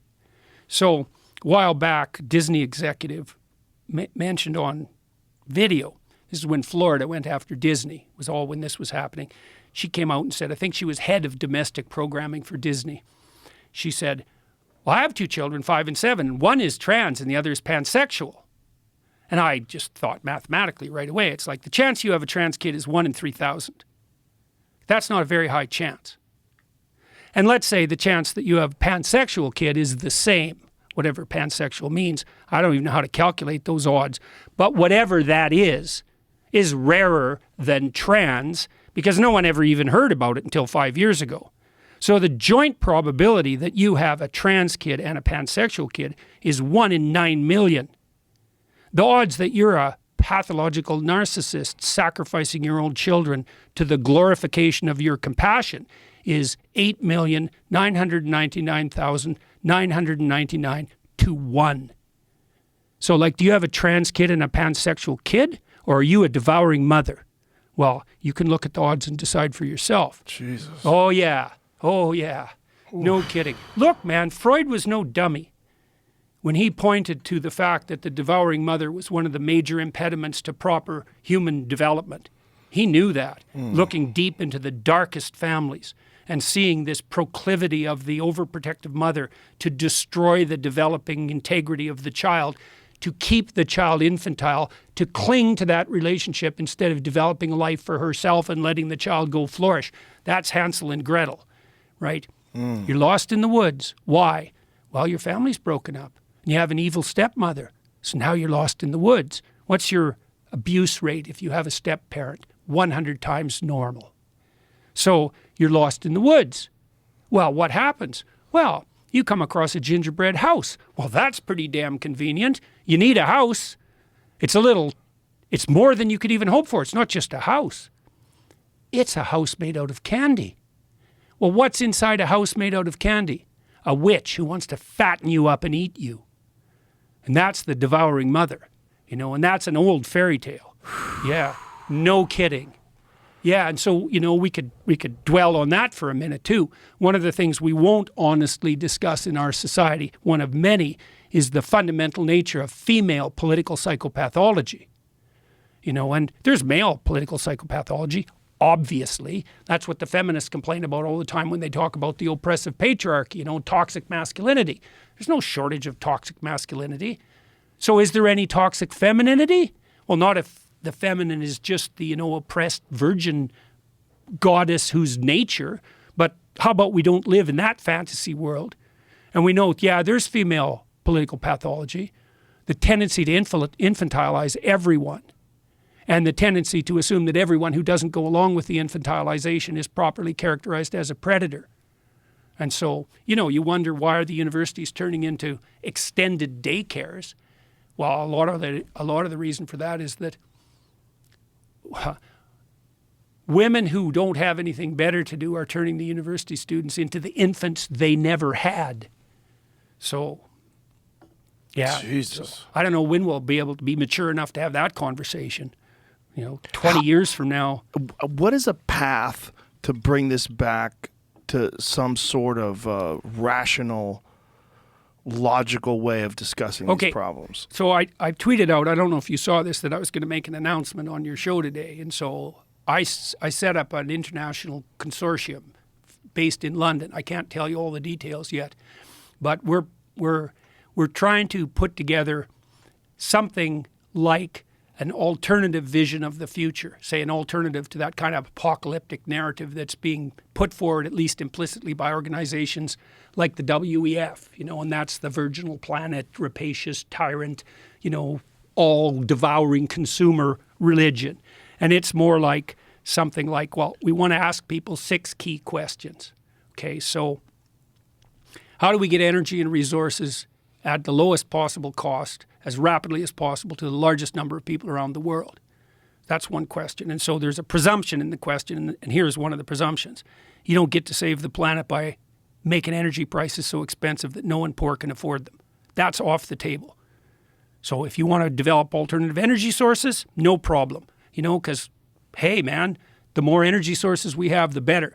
But you don't get to impose your utopian vision in the service of your narcissism on the poor. We're going to try to make the poor rich. Going to try to alleviate absolute poverty. Pro-human view on environmental stewardship front. That's the next question. What are the major problems that are confronting us? How do we take a sophisticated, multidimensional view of that? How do we prioritize our attempts to establish our states and our international relationships properly so that we prioritize human well-being, in harmony with nature to the degree that's possible, but human-focused and not predicated on the idea that there are too many goddamn mouths on the planet to feed and that you're evil if you just think about having children. So then on the governance front, this is where it gets kind of more left-wing, I would say, is none of the people involved in this consortium so far are very thrilled with global corporate fascist government media and corporation collusion.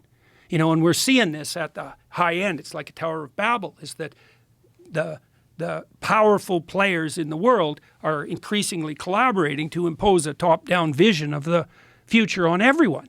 And that's a future that's predicated on a zero-growth model. And the idea that, well, we'd need 5 planets really to support everyone at the current standard of living that obtains in the West. So the best pathway forward is to deny loans by the World Bank to developing countries so they can't develop, energy sources, which all that'll mean is they're going to burn wood and coal, obviously. So that's the third question is, how do we arrange systems of governance to stop the march of something like pathological gigantism. This is why I like people like Russell Brand and also you to some degree politically, you know, because you guys are very, what would you say, sensitive to the danger of that kind of corrupt collusion, that regulatory capture that occurs when corporate entities and media entities and governmental entities are all in bed together, like the FDA and the CDC and so forth and so on without end. So that's the third question. The fourth question is, what do we put forward as a vision on the family policy front to facilitate the, what would you call it, the encouragement and the maintenance of long-term monogamous couples who are child-centered, and to make increasing the birth rate part of that policy, to put policies in place that would support long-term stable monogamous families, two-parent families, and child-centered. You know, because in the West, because we're very immature, we think that the purpose of a marriage is the happiness of the people who are involved in the marriage, the husband and the wife. And that's just not the purpose of marriage at all. The purpose is long-term facilitation of their psychological and spiritual development and the establishment of an environment that's beneficial to children. That's a responsible way of thinking about it. And so we need to have a serious conversation about what that means. And, you know, it's tricky because, like, I think the ideal has to be long-term committed monogamous heterosexual relationships. And I had a big conversation about this with Dave Rubin. You know, Rubin's gay and he's married, and him and his partner now have 2 infants, and we talked through how that was. It was a very hard thing for them to arrange, obviously. Why? Well, they're both male. So that poses a severe problem on the reproductive front, right? And so they managed that, and they have 2 infants, but it's very complex, and it's obviously not a solution to the problem of relationship and reproduction that's duplicatable across large numbers of people. It just takes too many resources. Now, I do think we have to have an ideal at the center of every concept, but the ideal can't be too rigid, you know, because people aren't perfect. You know, in my own family, there's lots of people who are divorced. In lots of people's families, there are people who are gay.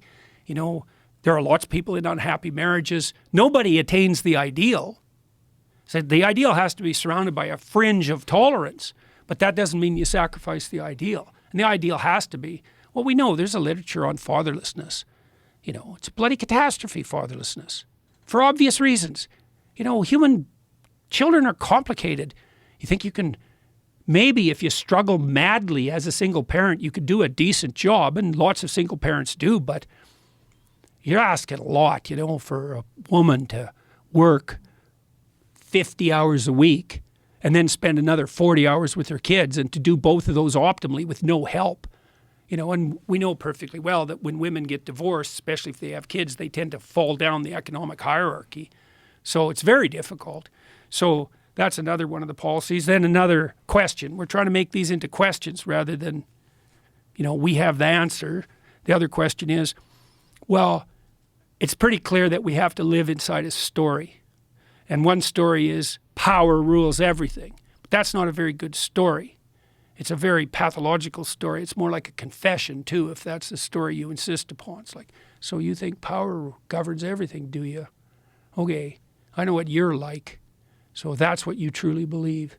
See, I believe the spirit of voluntary play governs everything, not the spirit of power. It's like voluntary association. That's what we're doing in this conversation. You know, we're playing towards an end, and we're doing it voluntarily, and we're taking everybody along for the ride. No one's forced to do it. So that's the other thing. No compulsion here. It's got to be invitational. And so we're trying to work out what the story has to be. And on that front, I just finished a seminar in Miami, and the first 8 parts of it were released on the Daily Wire 3 months ago, Exodus seminar. We walked through the story of Exodus. Exodus means ex-hodos, means the way forward. So it's the archetypal narrative of progression from tyranny and chaos into the future.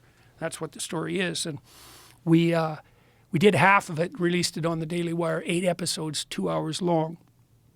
And we just recorded the last 8 sessions 2 weeks ago, and that was an absolute blast. I had really stellar people participating. Man, I learned so much. It's going to take me like 2 years to digest it. But the Daily Wire is going to release it all on YouTube for free, starting in 2 months, 1 episode a week for 16 weeks. And then we're going to keep it on YouTube and the Daily Wire for free for 4 months.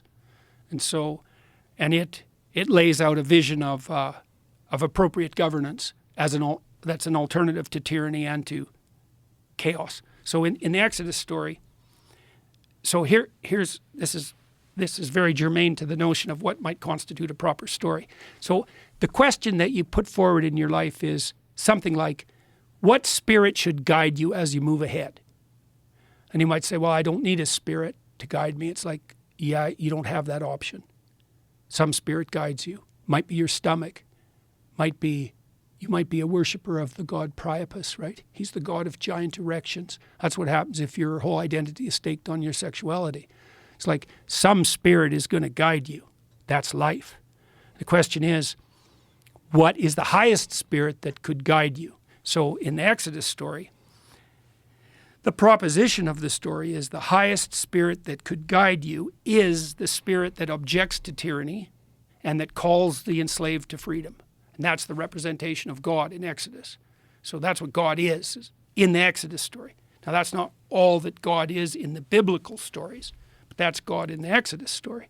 And so that is the God that, if you abide by that God, then you believe that tyranny is implicitly wrong, even if you tyrannize yourself, and that there's something implicitly virtuous about striving for freedom, especially if you're enslaved. So anyways, that's the voice that speaks to Moses. And the voice tells Moses to tell the Pharaoh, the tyrant, to let his people go. That's that famous line, let my people go. But the line is actually, let my people go so that they may worship me in the desert. Okay, so anyways, God, through Moses, calls the Israelites out of tyranny, and he punishes the tyrant. And so if you believe that fate punishes tyrants, you're already immersed in the Exodus story to some degree. If you believe that tyranny is implicitly wrong, of course most Americans believe that. Okay, so now the Israelites leave the tyranny. You'd think, hey man, great, freedom, because now you're out of the tyranny. But that isn't how life works. This is why people won't drop their tyrannical presuppositions, because you go out of the tyranny into the desert, not to the promised land. Desert first.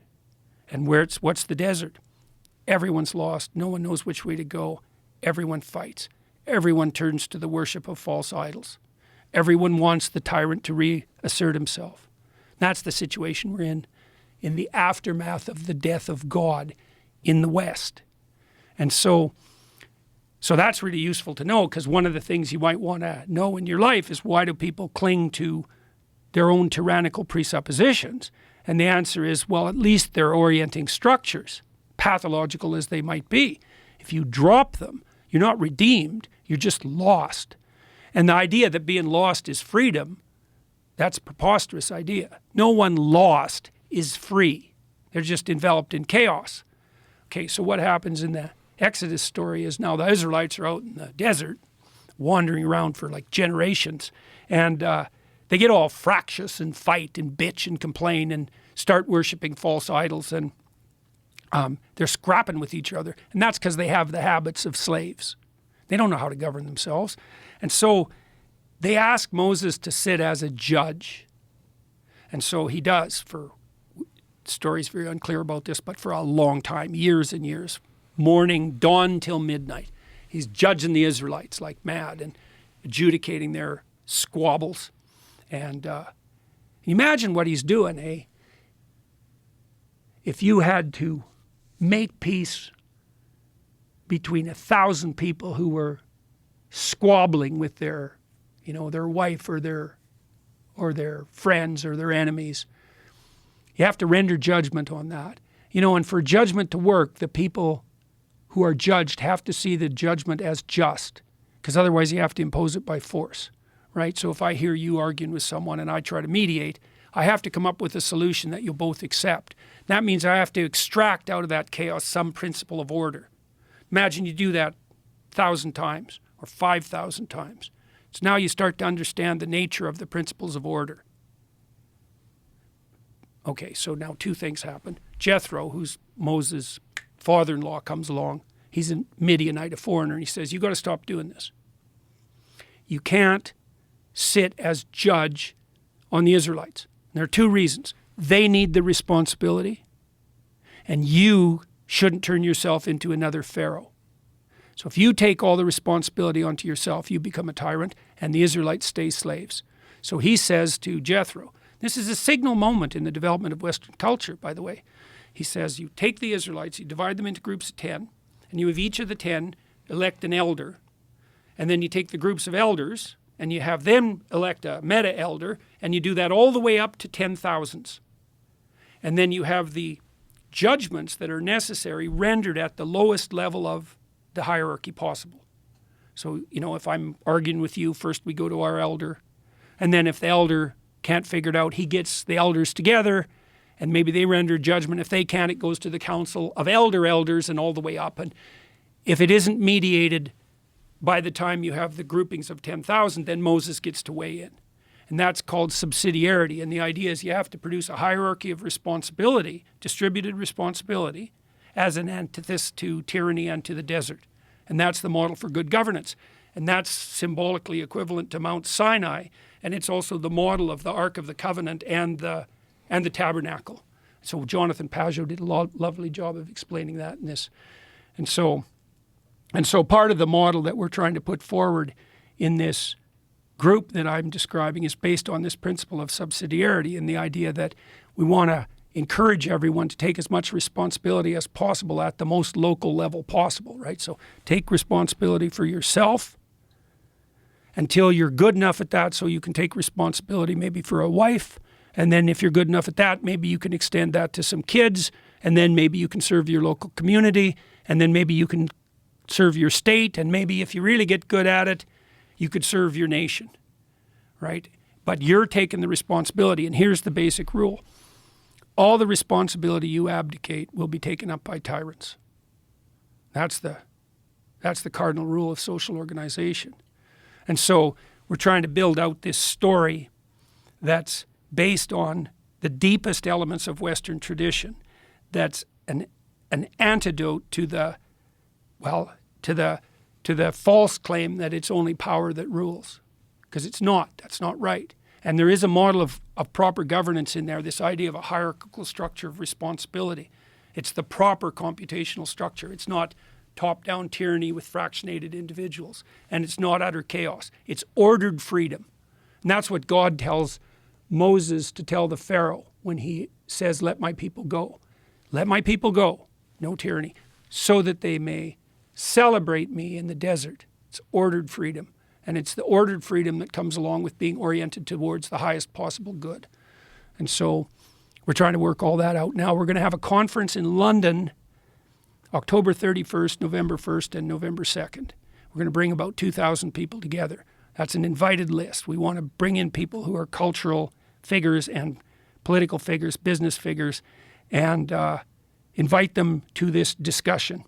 But we want to make that completely public. And we want to open up the organization to broad membership, as broad as possible. And then, if it's a success, then we'll open up the conferences as the years progress to larger and larger numbers of people. But we can't, we don't have the expertise or the wherewithal to manage that first off. But we've got the venue already set up in London. I've got all sorts of people on board in Australia and all through Europe and through the UK and all through the United States, South America. All sorts of people are interested in participating. And so we want to help put forward a vision that's enticing and inviting. It's like, imagine you could have the world you wanted. None of this Malthusian limits to growth nonsense. We get our act together. Everyone can have it, can have enough, and maybe more than enough. There'll be enough educational opportunity for everyone. No one will be scrabbling away in the dirt, burning dung, poisoning themselves. Enough food for everyone. There's also an idea in Exodus, and this is a very good idea, that if people organize themselves properly, so they're oriented on a transcendent axis and they're oriented towards their fellow man, so you serve what's highest and you also abide by the principle of reciprocity in relationship to other people. If we organize ourselves in that manner, there's no limit to the abundance the natural world can produce. That's the actual generator of genuine wealth, sustainable wealth, that balances order and chaos properly, that balances nature and culture properly. So the core idea is something like you get the hierarchy of social organization right, it generates unlimited wealth. And we've already seen that to a large degree. You know, we've lifted more people out of poverty in the last 15 years than really, it's unparalleled.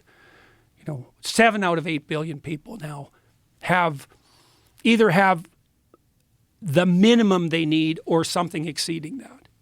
And instead of, you know, starving to death by the billions, which is what everybody who was on the Malthusian side predicted back in the 1960s. And so I've been working on this for a long time, and I've got a good group of core people who seem to be, you know, reliable and not motivated, we hope and pray, by something approaching, you know, narcissistic egotism, and everybody's sworn to try to make this as decentralized as possible on the principle that the more responsibility you can offload to people, the better everything will work. That's a fundamentally conservative principle, like a small c conservative principle, right? So you need a hierarchy of responsibility, and you offload responsibility to the local where possible. I think it's a good principle. Let's hold that thought because I got to pee. And I want to explore that more, but I do have to use the bathroom. Right back. So back to this thing that you're doing. First of all, what are you calling this? I can't tell you that yet. Okay. So you're trying to. One of the things you were saying is you're trying to generate a story.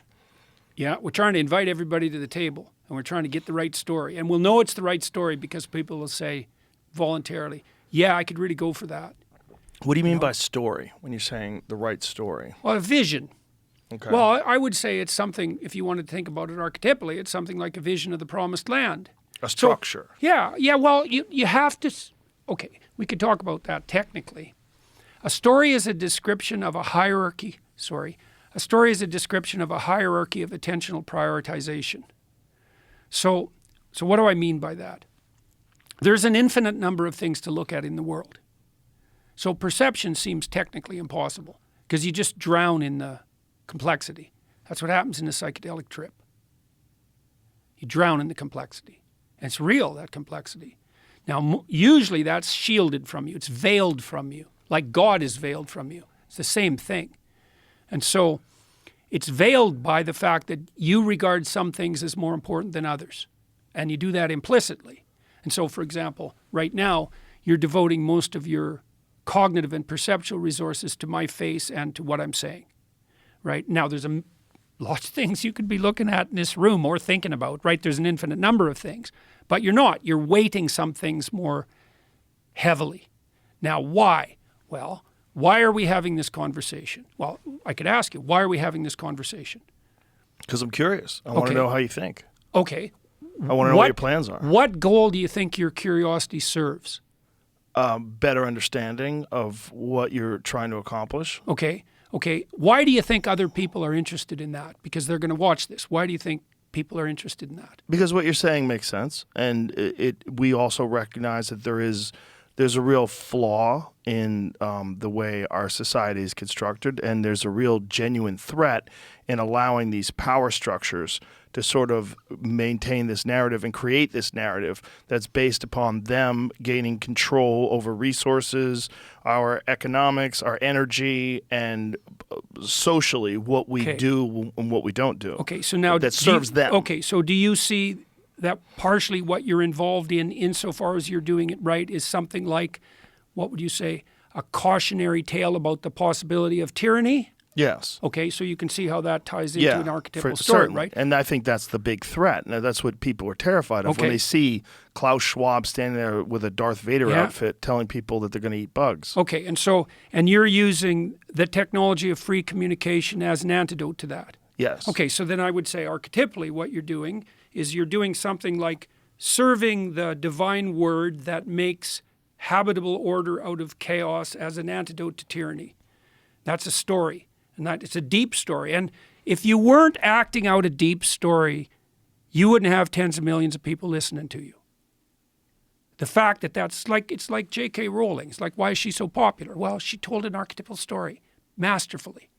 It has a religious substructure. It just got people, like hundreds of millions of people, and produced billions of dollars. You have to see the world through a story. You act out a story. And the reason we like stories is because it's actually pretty hard to see the world, and it's really useful to see the world the way other people see it, just in case they know something you don't. And so we're telling each other stories all the time. We're acting out stories. A description of the pattern we're acting out, that is a story. You know, and when you go to a movie, maybe you see the hero on the screen, you know, it's James Bond. And that's the same, it's the same narrative in some sense. It's, you know, it's a bit more stereotyped, but Bond is, you know, this sophisticated, aggressive guy who's got his aggression under control, who's fighting the Hydra. And it's not the Hydra in James Bond. I don't remember the name of the underground organization there, but it's a Hydra for the Marvel heroes. The Hydra is an amalgam of tyranny and chaos, right? It's a Hydra with head of snakes. Paralyzes you when you look at it. It's an archetypal narrative. And the fundamental question of life is, what is the proper orienting narrative? That's the same question as, what God do you worship? It's the reason I entitled my next book, We Who Wrestle with God, because you're stuck with that no matter what. You're wrestling with one God or another all the time. God's an animating spirit. That's one way of thinking about it. It's more than that, but that's one way of thinking about it.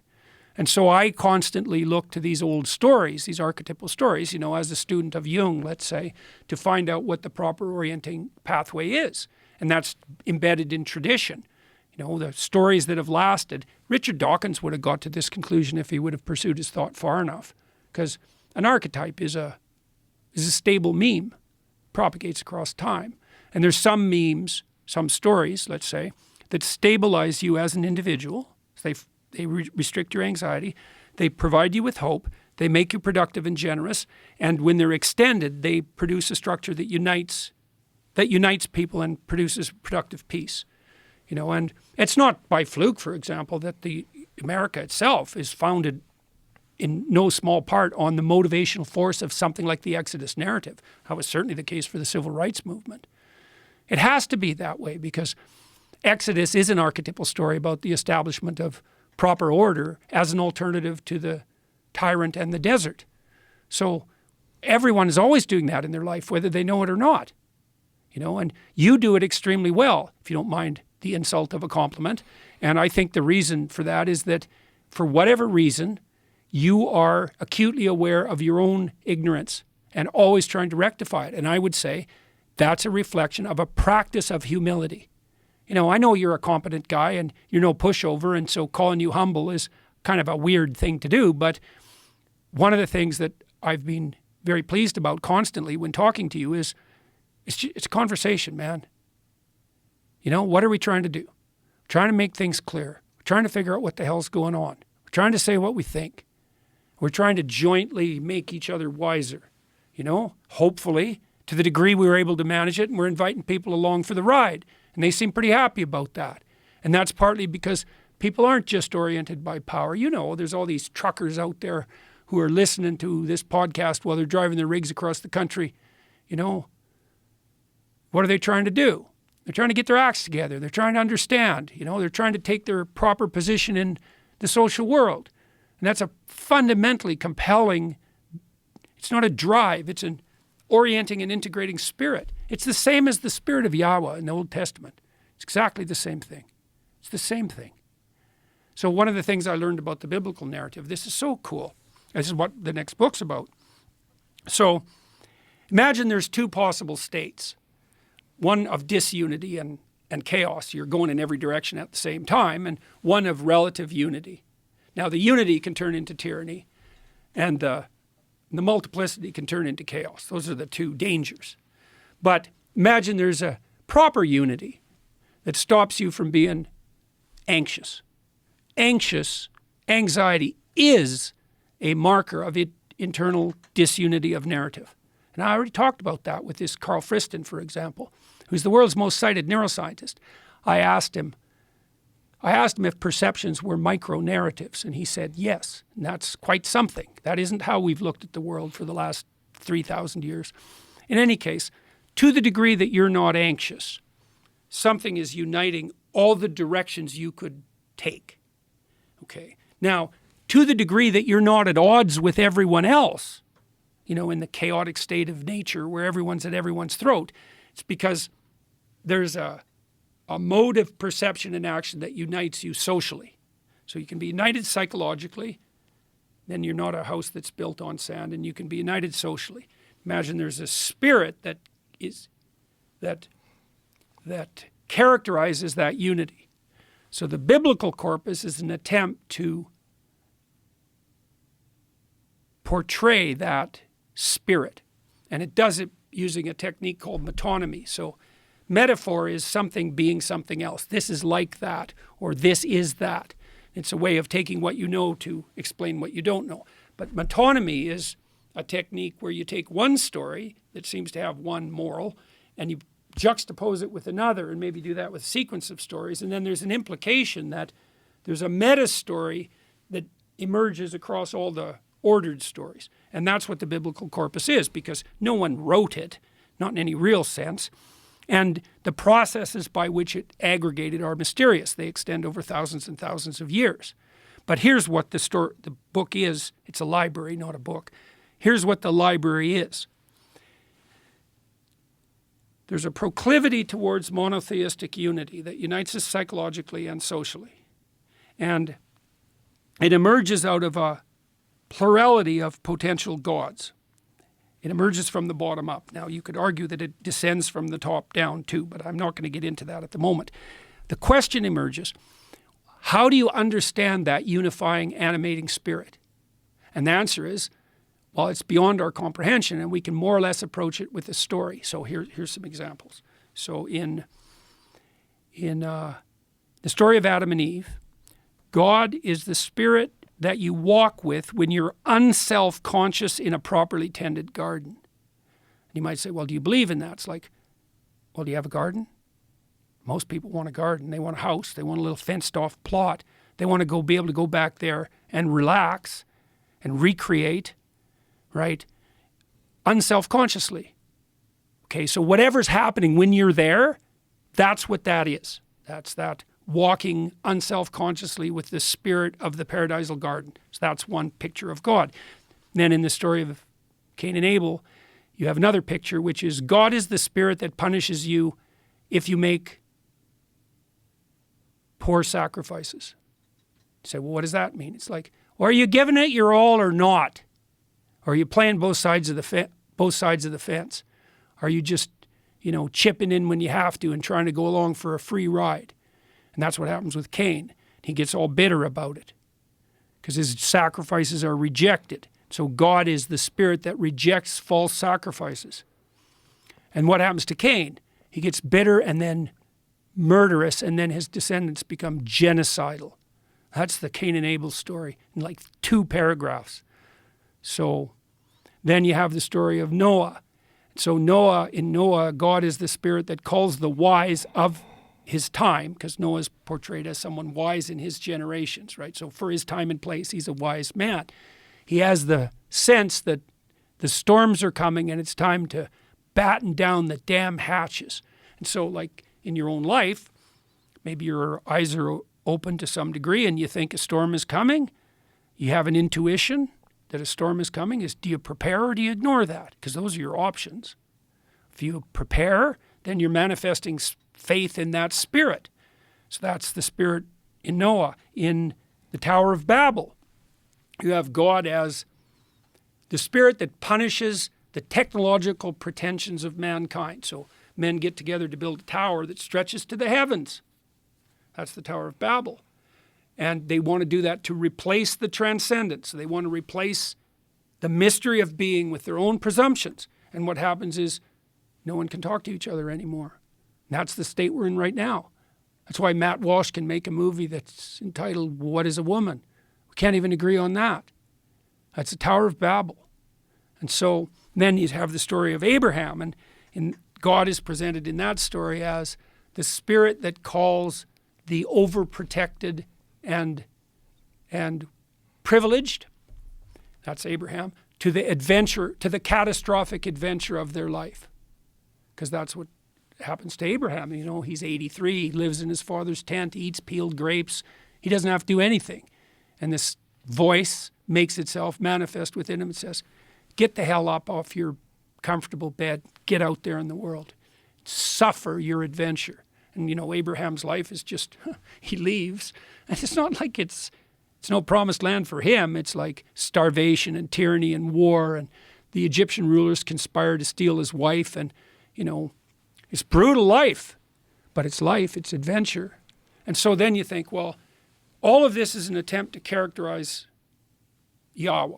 And this is the Jewish God with whom the Jews have a relationship. All of these stories are an attempt to characterize that. And so you could say, well, what is the spirit that you walk with unself-consciously in the well-tended garden, and the spirit that calls you to adventure, and the spirit that punishes tyranny? That would be the Exodus story. What do they have in common?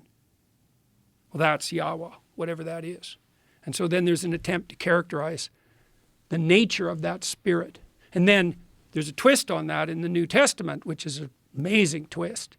It's an amazing twist because the conclusion is that the spirit of Yahweh, portrayed in all these different ways, is the same spirit that calls people to voluntarily bear the catastrophe of their life. And that's the union of God and man. That's the idea. So it's a hypothesis. It's like, well, is that the same God? So imagine that, you're confronting your horizon of possibility and tragedy as bravely and honestly as you can. Well, that's the spirit of Yahweh making itself manifest within you. And if you do that properly, then you can bear up under that load. So that's a way better story than power. So, and it looks to me like it's looking at it psychologically. Try to strip it to the degree that it's possible of its religious overtones. You can't strip it completely because, there's an open question. So imagine that there's a pattern of existence that, quells your anxiety and gives you hope and unites people. Well, then you have an open question is, well, how much does that reflect the structure of being itself? There's a Greek idea of the logos that's intrinsic in the world, that there's an order in the world, right, that we can discover, and that makes itself manifest from the bottom up. And that's the logos of the world, the logic of the world. And it's certainly possible that the logic of the world as expressed in human existence is the same as this spirit of Yahweh that's transmuted in the New Testament into the logos. And, what happened, I did a lecture about this at Ephesus in Turkey. That was fun, which was where the logos was discussed 3,000 years ago, the Greek logos. So what you have in Western culture is you have this Greek idea that there's an intrinsic order in the universe, bottom up sort of. And then the Christians come along and say, well, there's also an intrinsic order in the psychological realm. And then Western culture is the juxtaposition of those two, the claim that those are the same thing.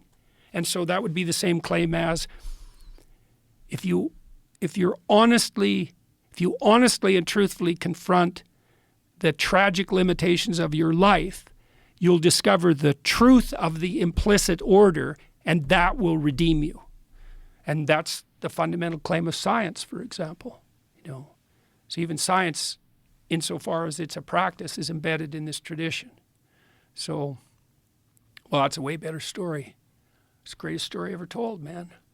And this idea that you're putting together, how do you go about structuring something like this? And how do you go about getting people to agree upon the parameters and how it should be implemented? Yeah. Well, it seems like kind a of figure massive undertaking. You figure it out as you go. Well, I'll tell you what's happened. Okay. Just because some of it's already happened. So I was traveling through Eastern Europe last year to all these countries that had been communist not that long ago. And I was fortunate because I was meeting like 30 to 50 people in each country. I had a team of people who were setting up meetings for me of cultural and political leaders in each country. And so I'd have dinner with them or an event, and talk to everybody. And I was listening to what their concerns were. And throughout Eastern Europe, it was the same concern. And the concern was, what the hell are you guys toying with in the West? This woke neo-Marxism, they're terrified of that in Eastern Europe because, it was just 1989, not that long ago. They said, I don't know what you guys are doing. Don't you know where that goes? Very pro-American, by the way, all through Eastern Europe. Unbelievably pro-American. And everybody that I met said, like, we're really afraid of what's happening in the West. Can I pause you there for a second? When you say pro-American, what do you mean by that? Like, what about They think America? the fundamental ethos of the U.S. is reliable. What is that fundamental ethos, you think? I think it's the logos fundamentally. But, if you differentiated that, one of the things that's really quite amazing about the U.S., and I think it's unique, really, is that your society is fundamentally not envious. Now, there's plenty of envy in it because that's hard to eradicate. But one thing about you Americans is you're actually capable of admiring success and you're capable of trying to replicate it for yourselves and your children, and you actually celebrate that. Well, we think it's possible. But there's not a caste system That's a here. faith. Yes. It's a faith. You believe that that's, not only do you believe that that's possible, you believe that it's appropriate. Yes. And that's the American dream. And it's celebrated. And celebrated. And that's no different than worshipped fundamentally. Like that, the difference between those words is like semantic. And so that trivial. That is what is attractive. Yeah. Well, partly too, because you remember, like one of the countries I went to visit was Albania. And Albania was the worst of the Soviet countries. And that's a hard contest to win. Like there are caverns all over Albania that the government dug out because the whole story there was Albania was the richest, most desirable country in the world, and they were absolutely surrounded by enemies. It was like the ultimate paranoid totalitarian states, and they're not very happy about the devastation that wreaked for 60 years. And, they look to the West, to the best part of the West, and think, God, don't lose that, guys. Like we had the totalitarian utopia, and it wasn't, I wouldn't recommend it. So I'm going through all these countries, and people are telling me this concern they have. And then they also say, well, we feel like we're voices crying in the wilderness, like we're concerned about the direction of the culture war, let's say. But if we say anything about it, we get taken out by the mob. But then I went to like 14 countries, and everyone said the same thing. And I thought, well, if the same thing is happening in 14 countries, you're not a voice crying in the wilderness. You're just people who aren't communicating very well with each other. So I thought, well, why isn't there an international organization that's really centrist, that would attract traditionalist, small c conservatives and classic liberals alike? We don't want the ultranationalist types because they go off the deep end in one particular way. And, the radical leftist globalist utopians who are under the grip of the Marxist idea, that's a very small minority of people. There's a huge number of people in the reasonable middle, but they don't seem to, they've abdicated their responsibility. That's a good way of thinking about it. So then I started talking when I went through Europe. I said, well, I'm thinking about organizing a convention where I could bring people together to talk about a different vision and also maybe to share specific policy ideas that worked, right? So that's more concrete. And everyone I talked to said, I'd really be interested in that. I'll change my schedule. I'll do everything I can to help. And that just happened in every country. And so I thought, well, that's weird because, this is a preposterous idea. And what should happen is that people, maybe they're pleased to meet me and they give some lip service to the idea and it just ends there. That's the destiny of most ideas. But that isn't what happened. Then I went to the UK and started talking about it, and exactly the same thing happened. People were just like, sign me up, man, what can I do? Then I went to Washington. I talked to the Republican Study Committee about this, and they make policy for the Republicans, and the same thing happened. A whole bunch of Republicans came up and said, we'll change our schedule, make sure you have the conference at some time when the House isn't sitting so we can attend. Is there anything I can do to help? And I realized then, the conservative types, they're pretty good at implementing. They're pretty good incremental movers because they're conscientious, but they're not very good at vision. And so they get reactionary, and what happens on the Republican side is they're always pointing to the left saying, you go too far, but there's no vision. So it's hard for them to attract young people. But it turns out if you put forward something that approximates an invitational vision, they're just all over that, like in no time flat.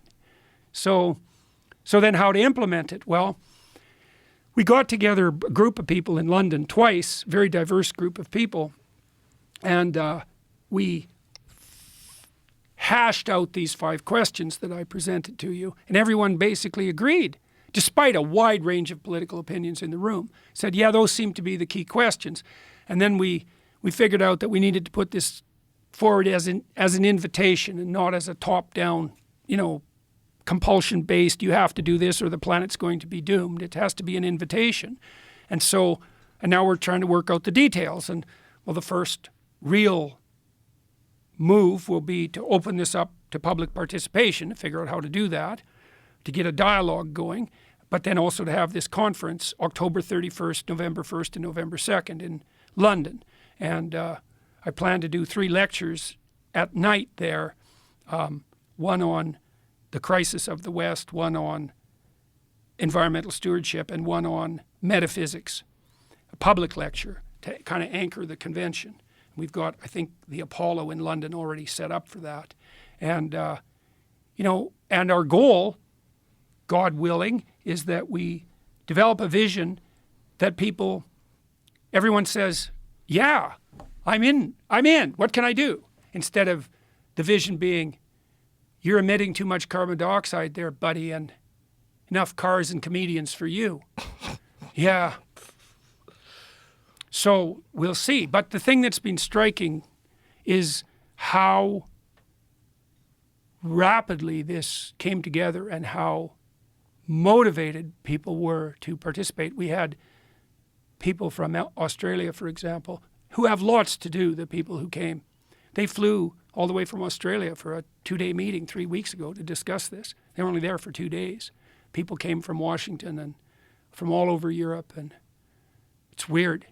But I think the reason is, and you know this, is that, what do they say? The people perish for lack of vision. It's absolutely, man. And this vision we're being offered is this dire, bloody apocalypse. And, we have to limit our consumption. We have to make energy expensive. Everyone can't have enough. We have to accept limits. There's too many people on the planet. We have to run around like frightened tyrants to clamp everything down. It's like, all that's doing, it's demoralizing young men like mad. Young people aren't even having relationships anymore because especially the men, if they're not bloody patriarchal tyrants, they're virgin raping planetary despoilers. It's like, what kind of vision is that for young men? It just makes them sick, and believe me, I've seen plenty of that. People are so grateful if you provide them with an alternative that says, that ambitious striving that you have within you, that's something that's making itself manifest in the optimal way as something that's the highest, not just a manifestation of your tyrannical, patriarchal, rapacious nature. And that's what we tell young men, like nonstop from the time they're 3 onward. And then what? Then they're all timid shells of themselves, embarrassed about everything they want and do. They don't even have enough spine to approach a woman and try to establish a relationship. They're in love with Tinkerbell the porn fairy instead. It's horrible. And so we're hoping to put forward a vision that's an invitation, to the table. And with the idea that if we got our act together, especially given our technological power, God only knows what sort of world we could build. But definitely one where there was enough for everybody, enough of everything basic and enough opportunity, educational resources. I'm working with Bjorn Lomberg on this, so I'm very happy about that because Bjorn, he's the real thing, He's done the work, and so that's very good to have him on board. And yeah, I really enjoyed talking to him. Yeah. I got a couple other projects underway. I can tell you about them. How could you have time for other projects if you're doing this? Subsidiary organization. I got a lot of people around me who are doing their work, So if I don't micromanage and I provide people with maximal autonomy and try to get committed people, you can distribute the effort, which you have to, as much as possible, and then who knows what's possible, So I'm working with my son. We have this app called Essay, which we launched back in November that teaches people how to write while they use it. He just developed dark mode for that. That was released this week, and we got about 8,000 subscribers on that. Dark mode meaning? Dark mode. You can use it at night without blinding yourself, and so it teaches you how to write while you use it. It's a word processor, but it teaches you how to write and to think, because if you learn to write, you learn to think. And it teaches you how to edit, to concentrate on each word, to evaluate every phrase, to evaluate every sentence, to evaluate the organization of sentences within paragraphs and paragraphs within sequenced properly within the essay, and to think about how to produce a set of thoughts and then how to critically evaluate them. So that's fun. That's going very well. We have, like I said, about 8,000 subscribers now and I think it's about 80,000 users. And so that's a good project, because we'd like to teach 1 million people to write. I think the ordinary person, if they used essay instead of a standard word processor, the first thing they wrote would be the best thing they ever wrote, right off the bat. Because we built the tools right into the software. Like, it steps you through the process of writing. How so? Well, one of the features, for example, is, so imagine that you want to write about something, whatever it is. The first question is, well, what problem are you trying to solve? What's the question here? And then there's an injunction in the documentation. If the question that you're trying to solve doesn't grip you, then you're starting the whole bloody thing off with a lie. Like, it has to be something you care about. It has to be something that grips you. So it has to be a question you want the answer to, like the questions you ask in the podcast. And then what? Well, then you write down what you think. And if you don't know enough, go read. And then write down what you think. And don't worry about ordering it. Just get it down. And then it steps you through. It's like, okay, here's a paragraph you wrote. Well, break the paragraph into sentences.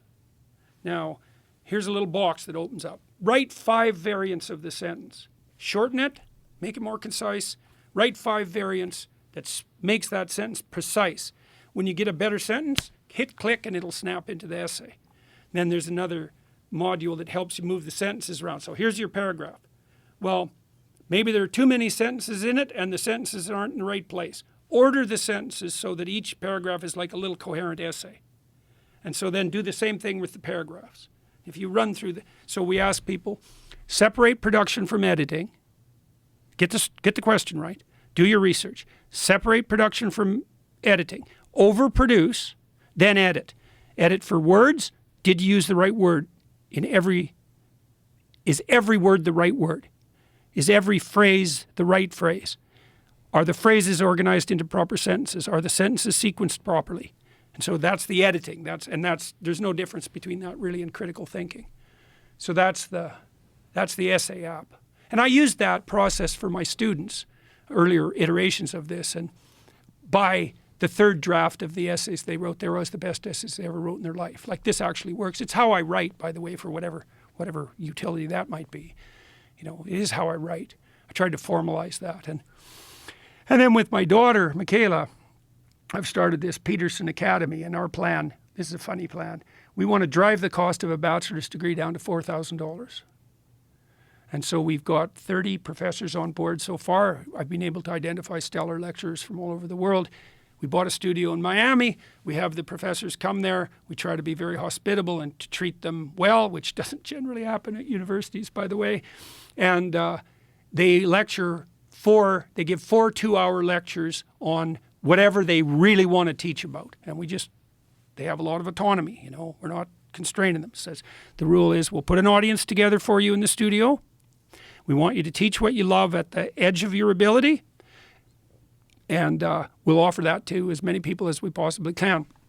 We're pursuing accreditation through a variety of different avenues. So we hope to be able to, what we'll do is take 2 or 3 of those 8-hour lectures, bundle them together. That'll give you 1 university credit. We want to get actual credit for it.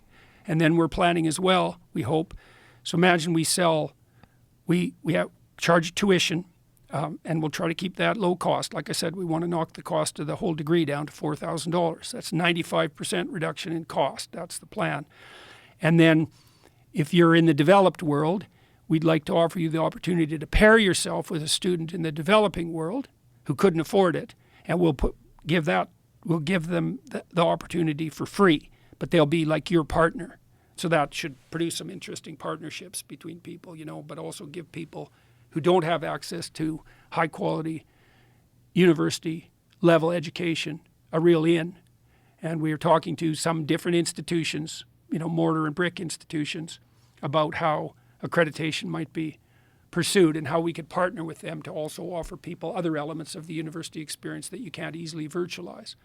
And we've developed a good app that adds a social component to it so that people can discuss the lectures while they're watching them, and can make social contacts and maybe have meetup groups in different cities. And so we want to universalize higher education, and then we're gonna set the grading system in stone. So the grade you'll get for this university will be your performance. So there'll be no grade inflation.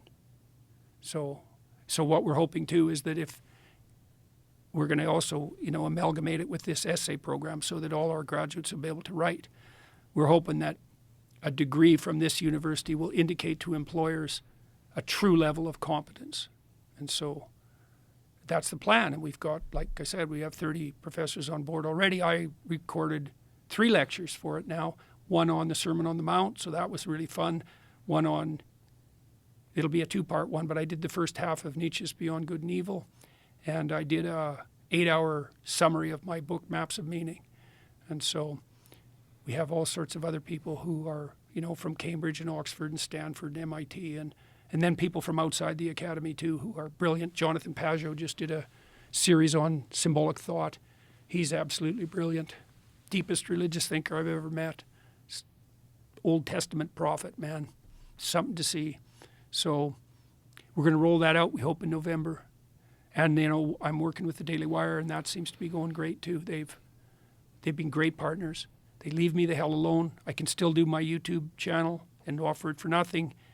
I do some extra work for them behind the scenes. I do a 30-minute interview after my YouTube interviews and put that behind the paywall. And I've done a bunch of documentaries for them, some on Western civilization, and they've been really good partners. They, like I said, they leave me alone and they help me. That's a pretty good deal. So, and my wife and I are cruising all around the world, doing these lectures all the time. That's fun. It's ridiculously entertaining. And she's getting really good at it too. She opens the show. She usually tells about a 10-minute story about one of the rules from my latest book, ties that in with her life. And she's getting to be a real good public speaker. So that's really fun. She's got a good comedic touch. And my son's going to tour with us starting on the 30th. He's a musician, and I've had a musician, David Cotter, open my shows for the last 30 lectures, and he plays classical guitar. And so he does a 20-minute set while everyone's coming in to sit down, and so that kind of sets a nice tone for the lecture. And then we do this exploration of an idea, and I do a Q&A with my wife, and that's the lectures. But it's an amazing amount of things you're doing. Like, how do you have this energy? Like, where are you getting all the energy to do all this stuff?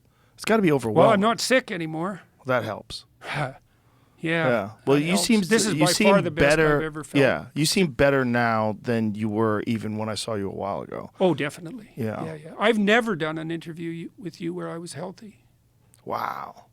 Like the best I ever got with you was about 60%, and so I'm You up seem about 80% now. Maybe You seem a little great. higher. You seem Much like better completely now. there. Much better. Well, it's hard to be completely there. And Whatever there are that people means. who would debate that. Right. know, Sure. But it's the lectures. It's such an adventure. It's so crazy. It's so positive. I don't talk about political things much at the lectures. I'll make a joke now and then. That's about it. But mostly it's metaphysical exploration. Exploration of narrative, I would say. And people come there because, for the same reason they listen to you. They're trying to figure something out. Yeah. Well, there's a deep hunger for that because there are a lot of people that don't feel served by the narrative that they're being fed. Yeah. And they also don't feel like there's anyone around them that they aspire to. Yeah. There's no one around them that seems to be living a life that looks satisfying or rewarding or attractive. Yeah. And that's more so one of the things, so I was doing a different lecture every night for about 70 minutes and then doing a Q&A, and that was wearing me out because it was sort of like writing a whole book chapter every night, because I really want to do something different. And, I draw from stories that I've aggregated. It's not like 100% new content, but it's like variations on a theme. And that was wearing me out. And so Tammy suggested at one point that we just try a straight Q&A. And that doesn't take as much preparation. And I kind of like the pressure of having to spontaneously answer. And people like that just as much. And so that made it a bit more sustainable. But what was also cool, and we didn't realize this, people like to see her and I interacting, and that was a real revelation to us both, because we were doing it more for reasons of necessity, knowing that people would like the Q&As, but it simplified things. And because we're, I don't know how many shows we did last year. It's like 200 maybe, like a lot, all over the place. So it's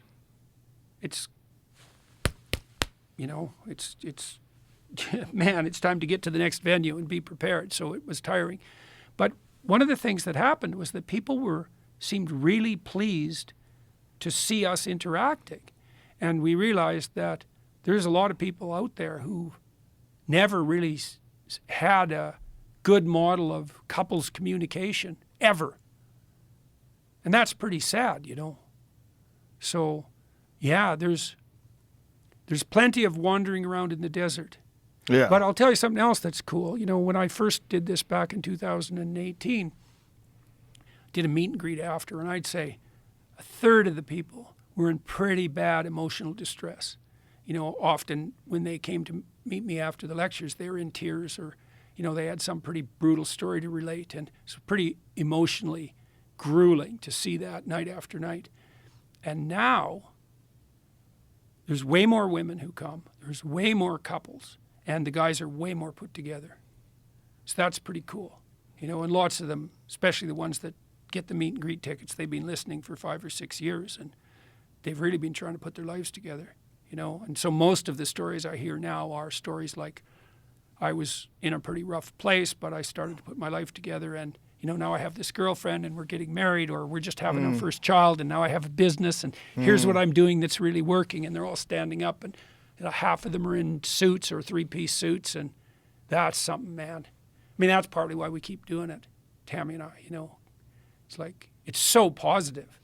You think, well, why wouldn't you keep doing that? That's an overwhelming responsibility too, right? Like the feeling behind that you've had this enormously positive impact on these people's lives, and then that's not something you set out to do as a person. Like, this is almost something that was thrust upon you as an adult. I mean, you became very famous as a professor who was, fairly anonymous. You just teaching, and then all of a sudden you've been thrust into the public conversation worldwide. Yeah. Well, it's some of it's what would you say? It's utterly unpredictable, and it's utterly surreal and entirely predictable, both at the same time, because I knew that what I was dealing with when I was working at Harvard, when I was writing Maps of Meaning, I knew that there was something about that was core. I knew it. And I could tell partly because of the effect it was having on my students when I was teaching, because I was watching that. And the typical comment for my course evaluation was, this course changed the way I looked at everything. And so, and that's a pretty radical claim. And, I had 20 years of that, practicing doing that. And then I started lecturing on TV Ontario, because my classes were popular, and that got an audience. And then, I had a pretty big corpus of work online by the time I objected to Bill C-16. And then, well, that brought a huge audience in, partly for the scandal, but I had all that content. So they came for the scandal, but stayed for the content. But there is an element of predictability to it, because I am a clinician, so I'm interested in helping people. And that's a deep interest, And part of that's curiosity, and part of that's fear of hell, I would say, so to speak. I've always been interested in being an educator. I like lecturing. I like having students. And so, I'm a clinical educator. And then I started playing with YouTube, and turned out that could scale, And then there's this hunger for a uniting narrative that, was identified by people like Carl Jung, 60 years ago. So there's an element of it in some way that's inevitable. God died, that's Nietzsche's pronouncement. Well, that sets up a certain kind of stage, a certain kind of hunger. You know, it's the hunger for the revivification of the dead father in archetypal terms. And that's responsibility, most fundamentally. It's discipline. That's the sort of thing Jocko pushes, you know, and you too, to a large degree. Because young men, they're clamoring for disciplined responsibility, weirdly enough. And you can't offer that if you think that all male activity is just toxic masculinity, you know. But you're wise enough to know that's not true. And so I saw Jocko last night, by the way, so that was last night or the night before. So that was quite fun. There's a thing that men need.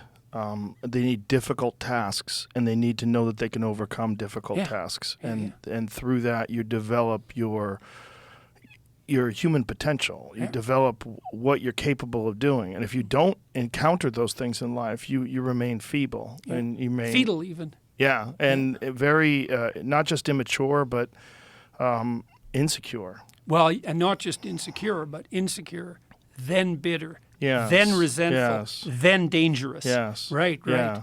Yeah. The alternative, like weak, insecure, bitter men are not harmless. No. Quite the contrary. And they try to damage people. Oh, yeah. Yeah, and they try to damage yeah. people oftentimes because in comparison to those people they're trying to damage, they feel they come up short. They don't like it. They don't like the feeling. Yeah. And they try to destroy the thing that makes them feel bad. That's Cain and Abel. Yeah. You know, and it's so interesting because in the biblical story, that's the first story about human beings, right? Because Adam and Eve are made by God. They don't count. The first two human beings are fratricidal brothers engaged in a war of envy that degenerates into the flood and the Tower of Babel. It's stunning. It's stunning.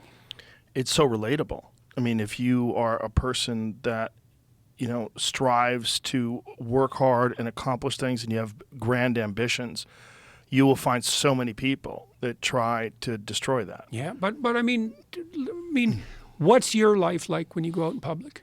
People are friendly. How often? Mostly. 99% more than 99%. Right. But I'm friendly. Yeah, I know, but still, it's remarkable, right? Yeah. I mean, because you're an axis of contention online, but I mean, you're very good at handling people. I've watched how you treat people, but it is the case that when you go out in public, I mean, how many bad encounters have you had with people in public? Very few. Very, very few. Right. Yeah. Well, that's the same with me. Yeah. You know, and But it's also like when I'm in public doing my things, you know. I mean, either in what public, if you're just walking around on the street, though? people are friendly. Yeah.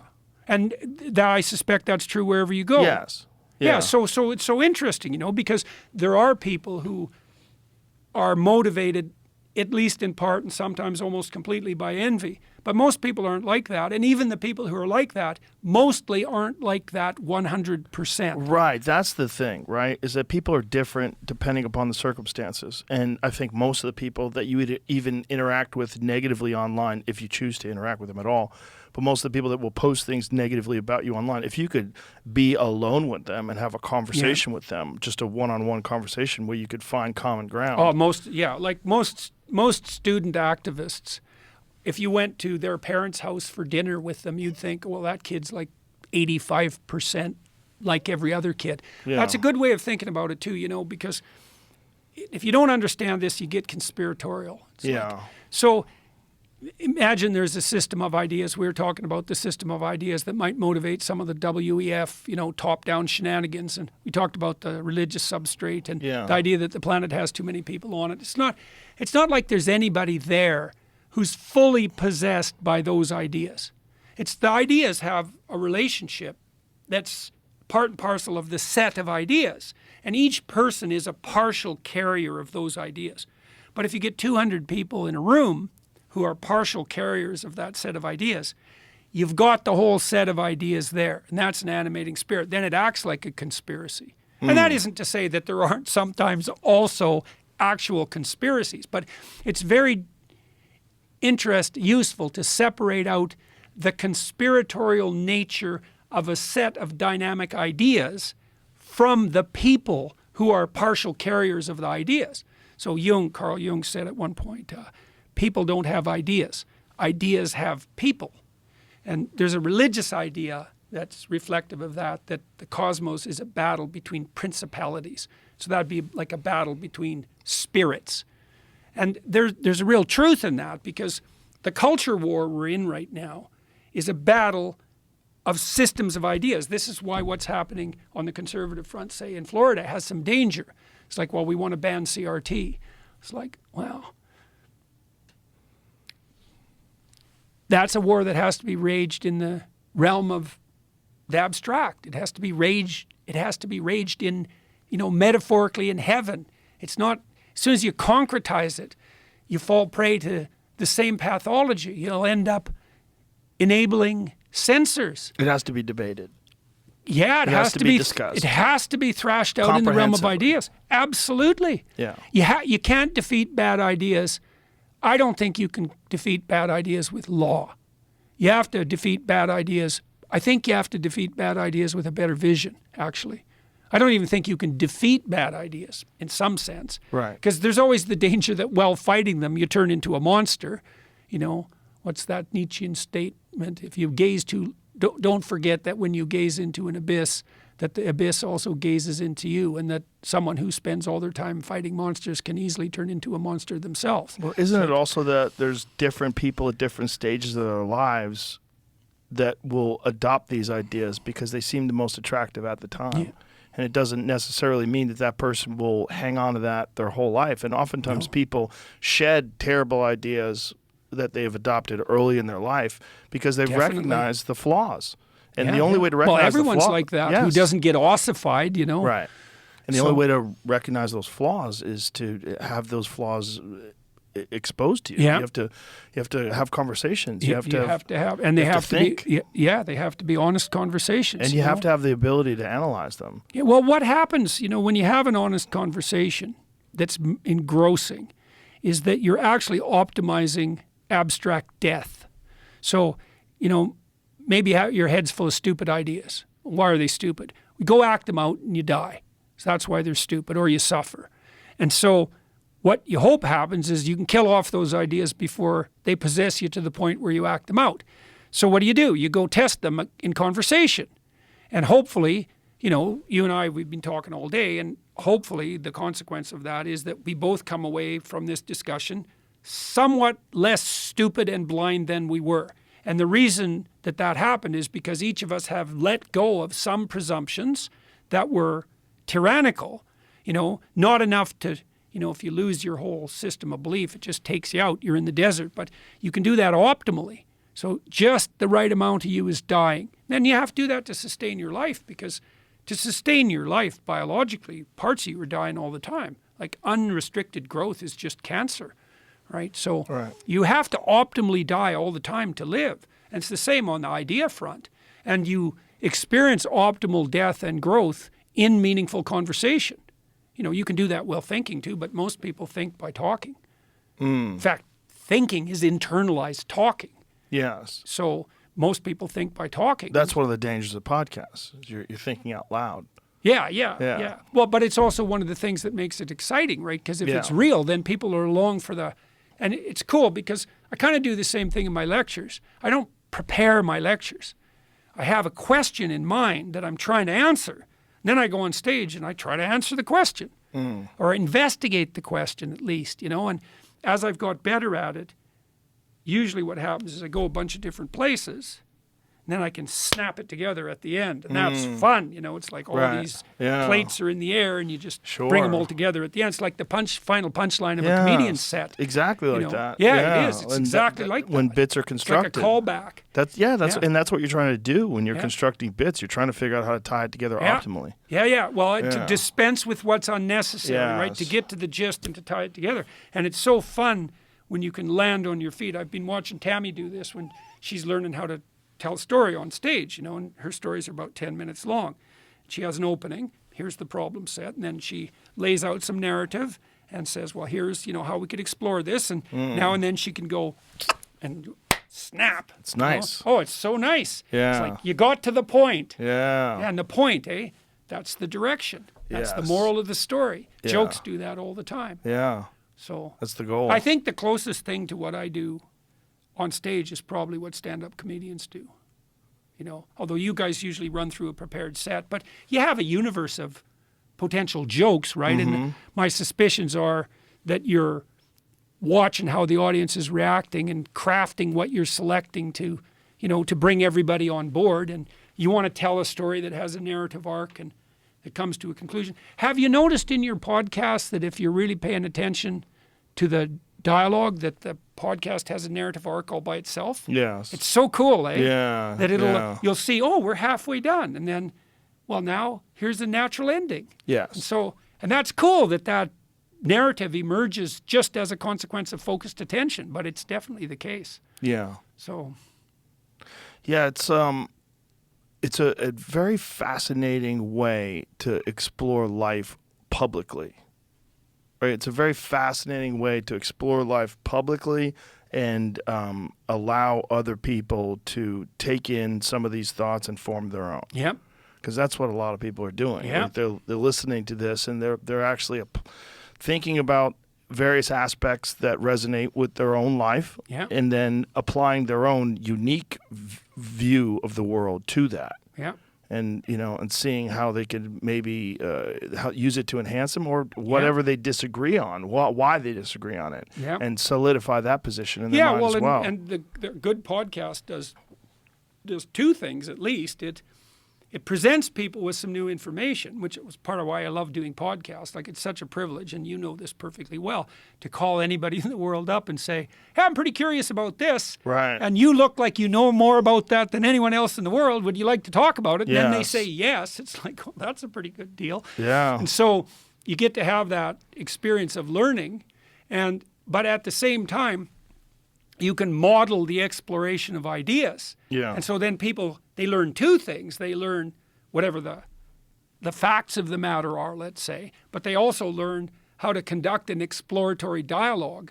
And both of those, if you can learn those both at the same time, that's perfect. Right. You know? And that's really, you're basically using the Socratic method of instruction, right? Because the Socratic method was all inquiry. It's like, what do you think about that? What do you think about that? And like, you're not asking the audience, but you are essentially, because you're a proxy for the audience. It's like, I don't know what this means. Do you want to explain it? Well, oftentimes I am too, because I might know what the answer is, but I have to ask it anyway, Yeah. because I want other people to know it. Right. So instead of saying it, I have to ask. Yeah.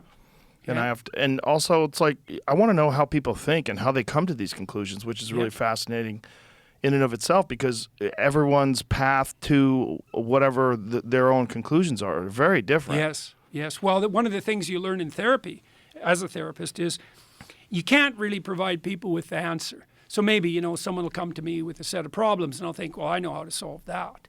And I could just tell them. But what happens if you tell them is they just don't do it. Right. So what you want to do is you want to ask them a bunch of questions about the problem and about what they might view as a hypothetical solution. And then they develop the intermediary steps along the way to the conclusion. Then they're actually likely to act it out. Same thing happens with kids. You have to walk people through the process. And, a lot of what we both do, I think, in our podcast is we invite people along for the ride, right? Instead of presenting a package of pre-programmed options. Yeah, of course. Yeah. You get that a bit because you select the people you talk to, but, well, you can't talk to everyone and you're going to have a viewpoint. So that's, as long as you're not playing games with that or any more than than you can avoid. Yeah. Yeah, it's for me this has been like an unexpected education in a very bizarre way. When I first started doing it, I didn't think I was going to get educated. I thought I was just going to have fun with my friends and fuck around. Mm-hmm. And then along the line, bringing guests on, then it just sort of evolved on its own. Mm-hmm. Yeah, right. I often think that this thing made itself. Yeah. As bizarre as that sounds. Well, okay, yes and no, eh? It made itself in some way, but you followed the golden thread of what was meaningful and interesting, and that is a spirit. That's the golden thread that leads you out of the maze, and something, you'll be conducting a podcast and something will grip you and you think, oh, there's something there. And then maybe if you're awake and aware, then you start doing more of that, and that has a life. So that's what happens in the story of Exodus when Moses encounters the burning bush. Because it's a bush, eh? It's not an oak tree that's 300 feet tall. Right. It's just a bush. And so the story goes, Moses is walking along and something catches his eye. He didn't have to go over and look, but it catches his eye and he thinks, what the hell's that? And then he goes over and he starts to pay attention. And the more he pays attention, the more the voice of God manifests itself to him. That's what that story means. Is, so something catches your interest and glimmers, then that's the gold beckoning in the distance. It captures your interest. And then if you pursue that, like it leads you into the depths. I don't know if we've talked about this before, but what do you think about those scholars in Israel that believe that the burning bush was some sort of a psychedelic experience? Oh, well, I think we have no idea how psychedelic experience shaped religious presumption. Have you read Brian Murarescu's Yeah, absolutely. work? I interviewed him. Oh, yeah. Amazing. I mean, look, we know that the shamanic tradition, which is God only knows how many tens of thousands of years old. Might be, is it millions of years old? Maybe. Human beings have been using fire for 2 million years. It could be really, really old. And the shamanic tradition is definitely a psychedelic tradition. And one of the things Murarescu did was show quite clearly that all of Greek culture was embedded in what looks like a collective psychedelic experience. And so, yeah, I think the evidence, like Mircea Eliade, a great religious scholar, studied shamanism, and he thought that the use of psychedelics was a degeneration of the original tradition, but I don't think that's true at all. I think that the psychedelic tradition is part and parcel of the universal religious heritage of mankind, and I don't know what that means. I've talked to people like Robin Carhart Harris, who studies the neurology of psychedelic experience, and he said that what it does is produce something akin to a hyper stress experience. So imagine you're extremely stressed, like your life's in danger. And so you have to open yourself up to the possibility of radically new ideas. Well, a psychedelic substance puts you in that state of mind. And so that can be hellish because you can collapse into like a catastrophic fight or flight defensive response, and magnified by the hallucinogen, then you're just in hell. But that isn't the only necessary outcome. And so the psychedelic experience definitely mimics something like radical learning. And it also seems to reduce the effect of memory on perception. Because most of what you see in the world is memory. It's just that's why, when you look at a word, printed word, you read the word. You can't not read the word. And that's because you see in the memory. You're not seeing, like when I look at the sign behind you, I'm not lost in the yellow in the details. I see the Joe Rogan experience, right? It's part and parcel of the perception. It's all memory. What a psychedelic does in part is remove the inhibition of memory from perception. And that re-immerses you in the complex world and shows you how remarkable and beyond comprehension everything really is. That's real. But the question is what to do with that. Timothy Leary, his doctrine was turn on, tune in, drop out. And that devastated the whole culture, that idea. It's like, well, if we just shed our presuppositions and the whole industrial nightmare, we'd all be freedom-loving hippies wandering around in Eden. It's like, no. I wanted to do a line of psychedelic products.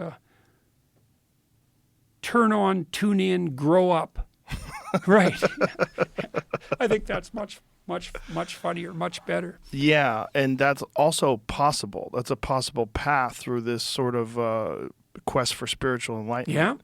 Yeah. And the Timothy Leary thing was, it was dismissed by a lot of other psychedelic pioneers of the time. They saw the flaws. Oh yeah, in that thinking. yeah, definitely. The people who were already experimenting with ideas of proper set, and also they knew that back in the early 60s. Yes. And also the people that had no desire to run a group of like-minded people, which Leary did. Which he wanted to. He fell into that hippie culture, that hippie counterculture. He also, I think he fell into the cult of personality. He fell into this thing that happens when too many people are paying attention to you. Yeah. And you think you have all the answers. Yeah. It's very dangerous. Yeah, especially if you combine that with psychedelic experience. Yes. That turns out to be a problem. Right, and the intoxicating grip of that, the power that you have over these people, which is it's unavoidable. And if you are a guru, air quotes, and you're the person doing that, like how many of them just start cults, and Oh, how many yeah. of them, it Yeah. winds up being sexual. It Well, winds Jung up- was asked once to comment on psychedelic experience. I think he was asked about what Huxley was doing, and Jung's answer was, beware of unearned wisdom. Right. Very Yeah, smart. Very They're smart. very, very smart. Yeah, unearned. Unearned Because, wisdom, yeah. almost all wisdom comes at a price and a Yeah. long, long road to get to that. Yeah, right. Yeah, Right. it's not a quick fix. There's No. no quick fixes. This idea that you're just going to trip balls and figure it all out.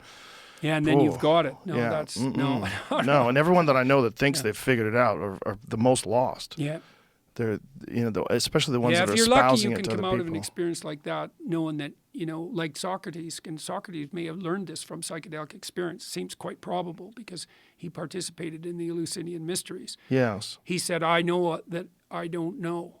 He was radically open to the revelation of his own ignorance, and certainly psychedelics can provide that. It's like, oh, I see.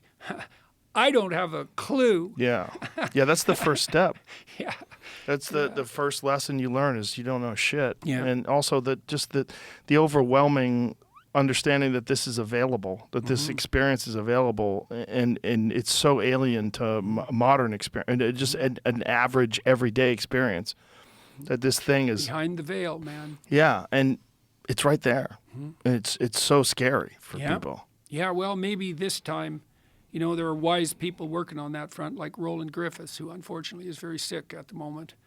And, he's approached this with a lot more reverence and respect than more casual experimenters like Leary. And maybe this time, God willing, we'll get it right and introduce these strange ancient chemicals back into our culture without blowing the lid right off it. Right, and I think one of the best gateways to that is dealing with people who have trauma, soldiers with PTSD, where they're doing MDMA Yeah. therapy, and also other people that have had violent experiences in their life with MDMA. Yeah. It's helped well, them to and overcome that. Griffiths has helped people deal with, paralyzing death anxiety consequential to cancer diagnosis. And, Yes. and those studies, they're very dry. We gave psilocybin to a group of people who were suffering from cancer, and their relationship with death radically transformed. The implication is somehow that's a chemical transformation. And of course, to some degree it is, because it was induced by a chemical. But there's a mystery there. It's like, well, what happened to those people in that Right. 6 hours that transformed their vision of death? Right? Yeah. And what happens There's a bit of a mystery there. during the most profound psychedelic experiences? Are you actually in the presence of God? I mean, are there moments during those things where you kind of see it? That the veil does get lifted, and you do briefly for a moment. Yeah. And Well, I then- think the same thing happens to you to some degree when you fall in love. Like when you're in love with your kids, well, you see them better than you've ever seen anyone. Yeah. You see deeper into them than you've ever seen into anyone. Yeah. So love is the partial lifting of that veil of ignorance. Yeah. And I think that's true of romantic love too, is you see into the soul of the other person, so to speak. You see what they could be. Yeah. And that's and they see what you could be, and you fall in love with that possibility. And that's not a delusion. It's not a chemical delusion. It's the basis of life itself. It's real. I think it also applies to all love. I mean, just love for your fellow human being, and just if and you can approaching manage it. people. Yeah, if you can manage it, but approaching people in that way. Yeah. Even people that have wronged you, even Yeah. people that are that are lost. Yeah. Apply. Yeah, it's really good to remember that. One of Yeah. the things I try to do with my family when we get, sporadically attacked, often by people who really would like to, let's say, take me out, and along with me, my family, we sit and talk until we find a pathway forward that is characterized by the least amount of, desire for revenge and anger possible. After contemplating Yes. the anger and the revenge quite deeply, because you have to let that voice have its say too. Yeah, know. there's no positive outcome in revenge. No. It's a horrible No, path to fun go as down. it might be And in the moment. It also there's a extreme desire to feed that monster. Yeah, And that's what's dangerous with people. yeah, that's for sure. I mean, that's for sure. a narrative that's been going on for. I mean, it's such a satisfying narrative too, like the revenge film or the Yeah. revenge novel. Well, yeah, and it's hard to distinguish that from justice, you know, because Right. you don't want the wrongdoer to escape scot-free. Right. You know, so it's a very thin line. But Mm-hmm. with regards to your enemies, it's like, well, what do you hope maybe for your enemies? Well, you hope they wouldn't be enemies. That would be Yes, good. Wouldn't it be that's the better if they were number one. allies? That Yeah. would really be good. Would it be okay if they only suffered enough to learn? You know, assuming they're wrong and you're right. And I would Yeah. be careful about that assumption. But sometimes, you know, you do get attacked by people who are clearly bad actors. It'd still be better if you could have what you really wanted. It'd still be better if they could be transformed into people who could see the light. And oftentimes their suffering is their knowledge that they were wrong. Yeah. And when people have wrongly attacked you, and then realize it, they have to realize in themselves this flaw that they have in their personality. Yeah, and that's rough. That's hard. Yeah, well, that's why tyrants double down, man. Yes, That's double another down. thing that's so cool about the Exodus story. Is Yeah. that, you know, even when God himself reveals himself to the Pharaoh, essentially, all he does is double down. Yeah. And that's, you know, and you might say, well, that's what tyrants do. It's like, no, that's what people do. When we're talking about groups like the World Economic Forum, don't you think there's also there's a draw to that? I don't know if it's people like Trudeau or people that go there.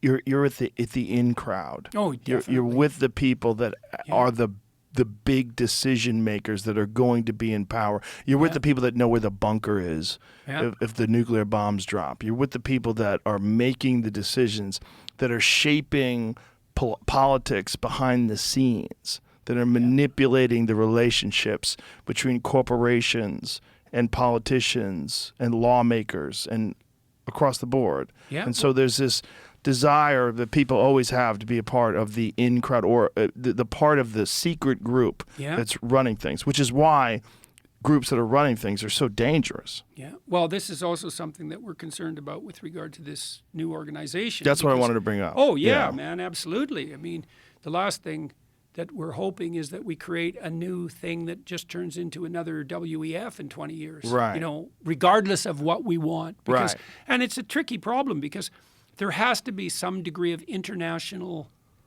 communication and consensus, right? Because we all do live on the same planet and we're pretty integrated now. And so there has to be something approximating, well, like I said, an international conversation. But the danger is the Tower of Babel.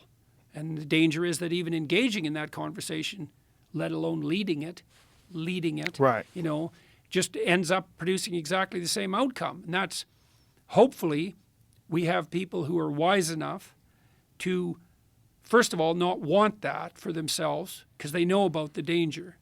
You know, the danger is you lose yourself in Yeah. a real sense. And also who are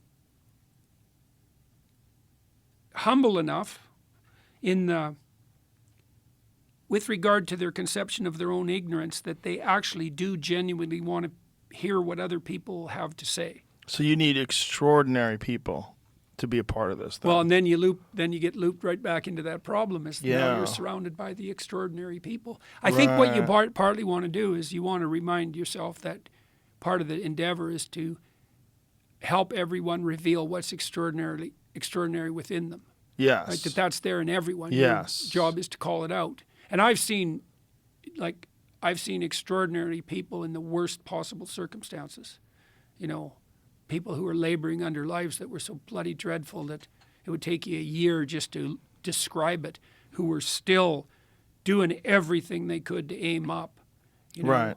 Poor people, psychotic people, alcoholic relatives, Yes. devastated community, ill, like brutalized, horrible childhood, no friends, Yes. you know, and still looking around to see if they could find something good to do. And you would never wish those circumstances upon anyone because most people don't survive them. Yeah. But a few people get through those with incredible character. Yeah, that's for sure. Like Yeonmi Park. Yeah, she's Perfect a good example. example. Yeah. An amazing That's for example. sure. Like her childhood, her life experience in North Korea is one of the most horrific stories I've ever heard in my life.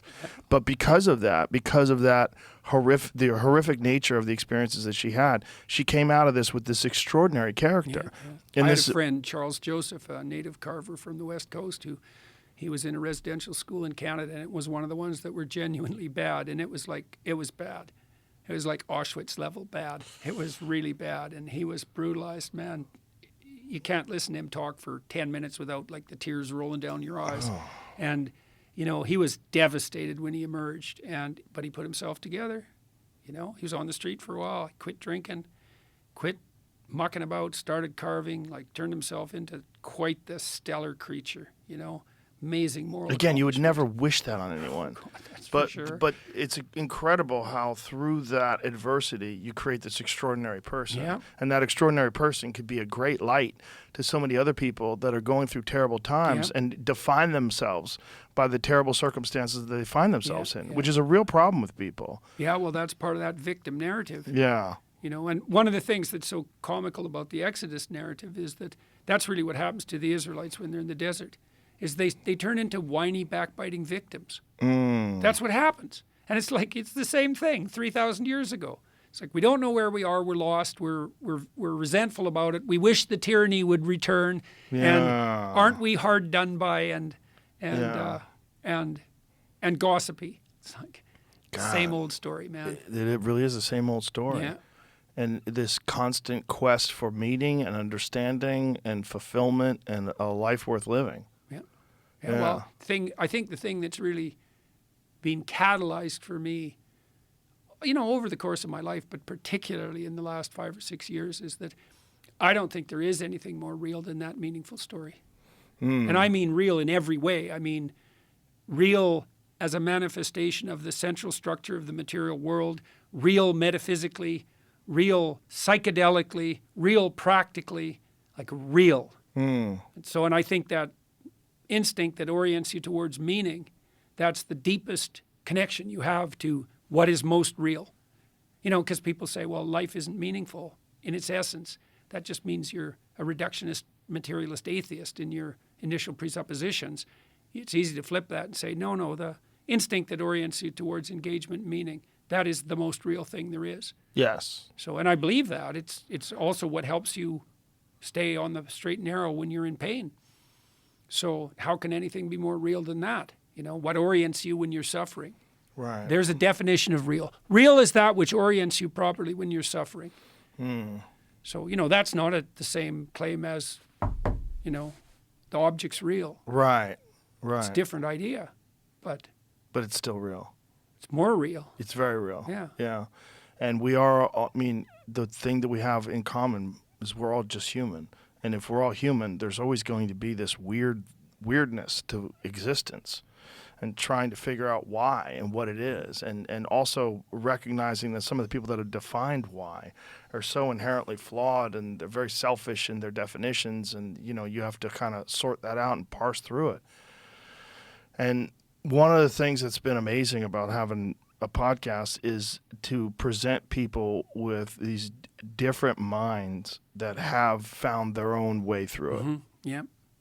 Yeah, that's fun, eh? Yeah. That's what I loved about being a clinician, too, is to see how different and crazy and strange and interesting people really are if you listen to them. It's like, you know, I had lots of clients in my practice who were they weren't people who would ever be put on a pedestal. You know, they were people who were in the dirt suffering away.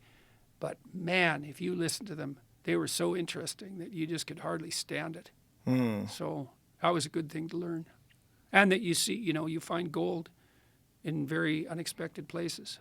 Like I learned a lot from some of my most damaged clients. I would imagine. Just what's possible. Yeah, well, and how much people could still strive towards what was good, even if they had every reason to be. You know, I had clients whose lives were so terrible, you'd think no matter what they did, you'd think, yeah, well, it's no wonder you did that, because look what you went through. Right. But they didn't turn out to be Our prisons are serial filled with sexual people. slayers. Our prisons are filled with people like that, right? Yep. Yeah. Well, Jordan, we just did another 3 hours. It flew by in 10 minutes. Yep. Good to see you, Joe. It's great to see you. Thank you I very appreciate much you for the very much. invitation, man. Oh, It's listen, always a pleasure to come the see moment that was happening, I had to reach out to you because I'm like, this is just so bizarre and crazy, and it Well, like I needs said, to it be was your discussed. fault. Yeah, it's my fault. So I had to have you on. Yeah. All right, let's go get something to eat. All right, man. So when this does launch and when it's official, and when we could talk about it further, we will. Okay? Yep. Thank Good. you. Good. Thank you, my friend. You bet. Appreciate you. Good to see you. Bye, everybody. Bye, everyone.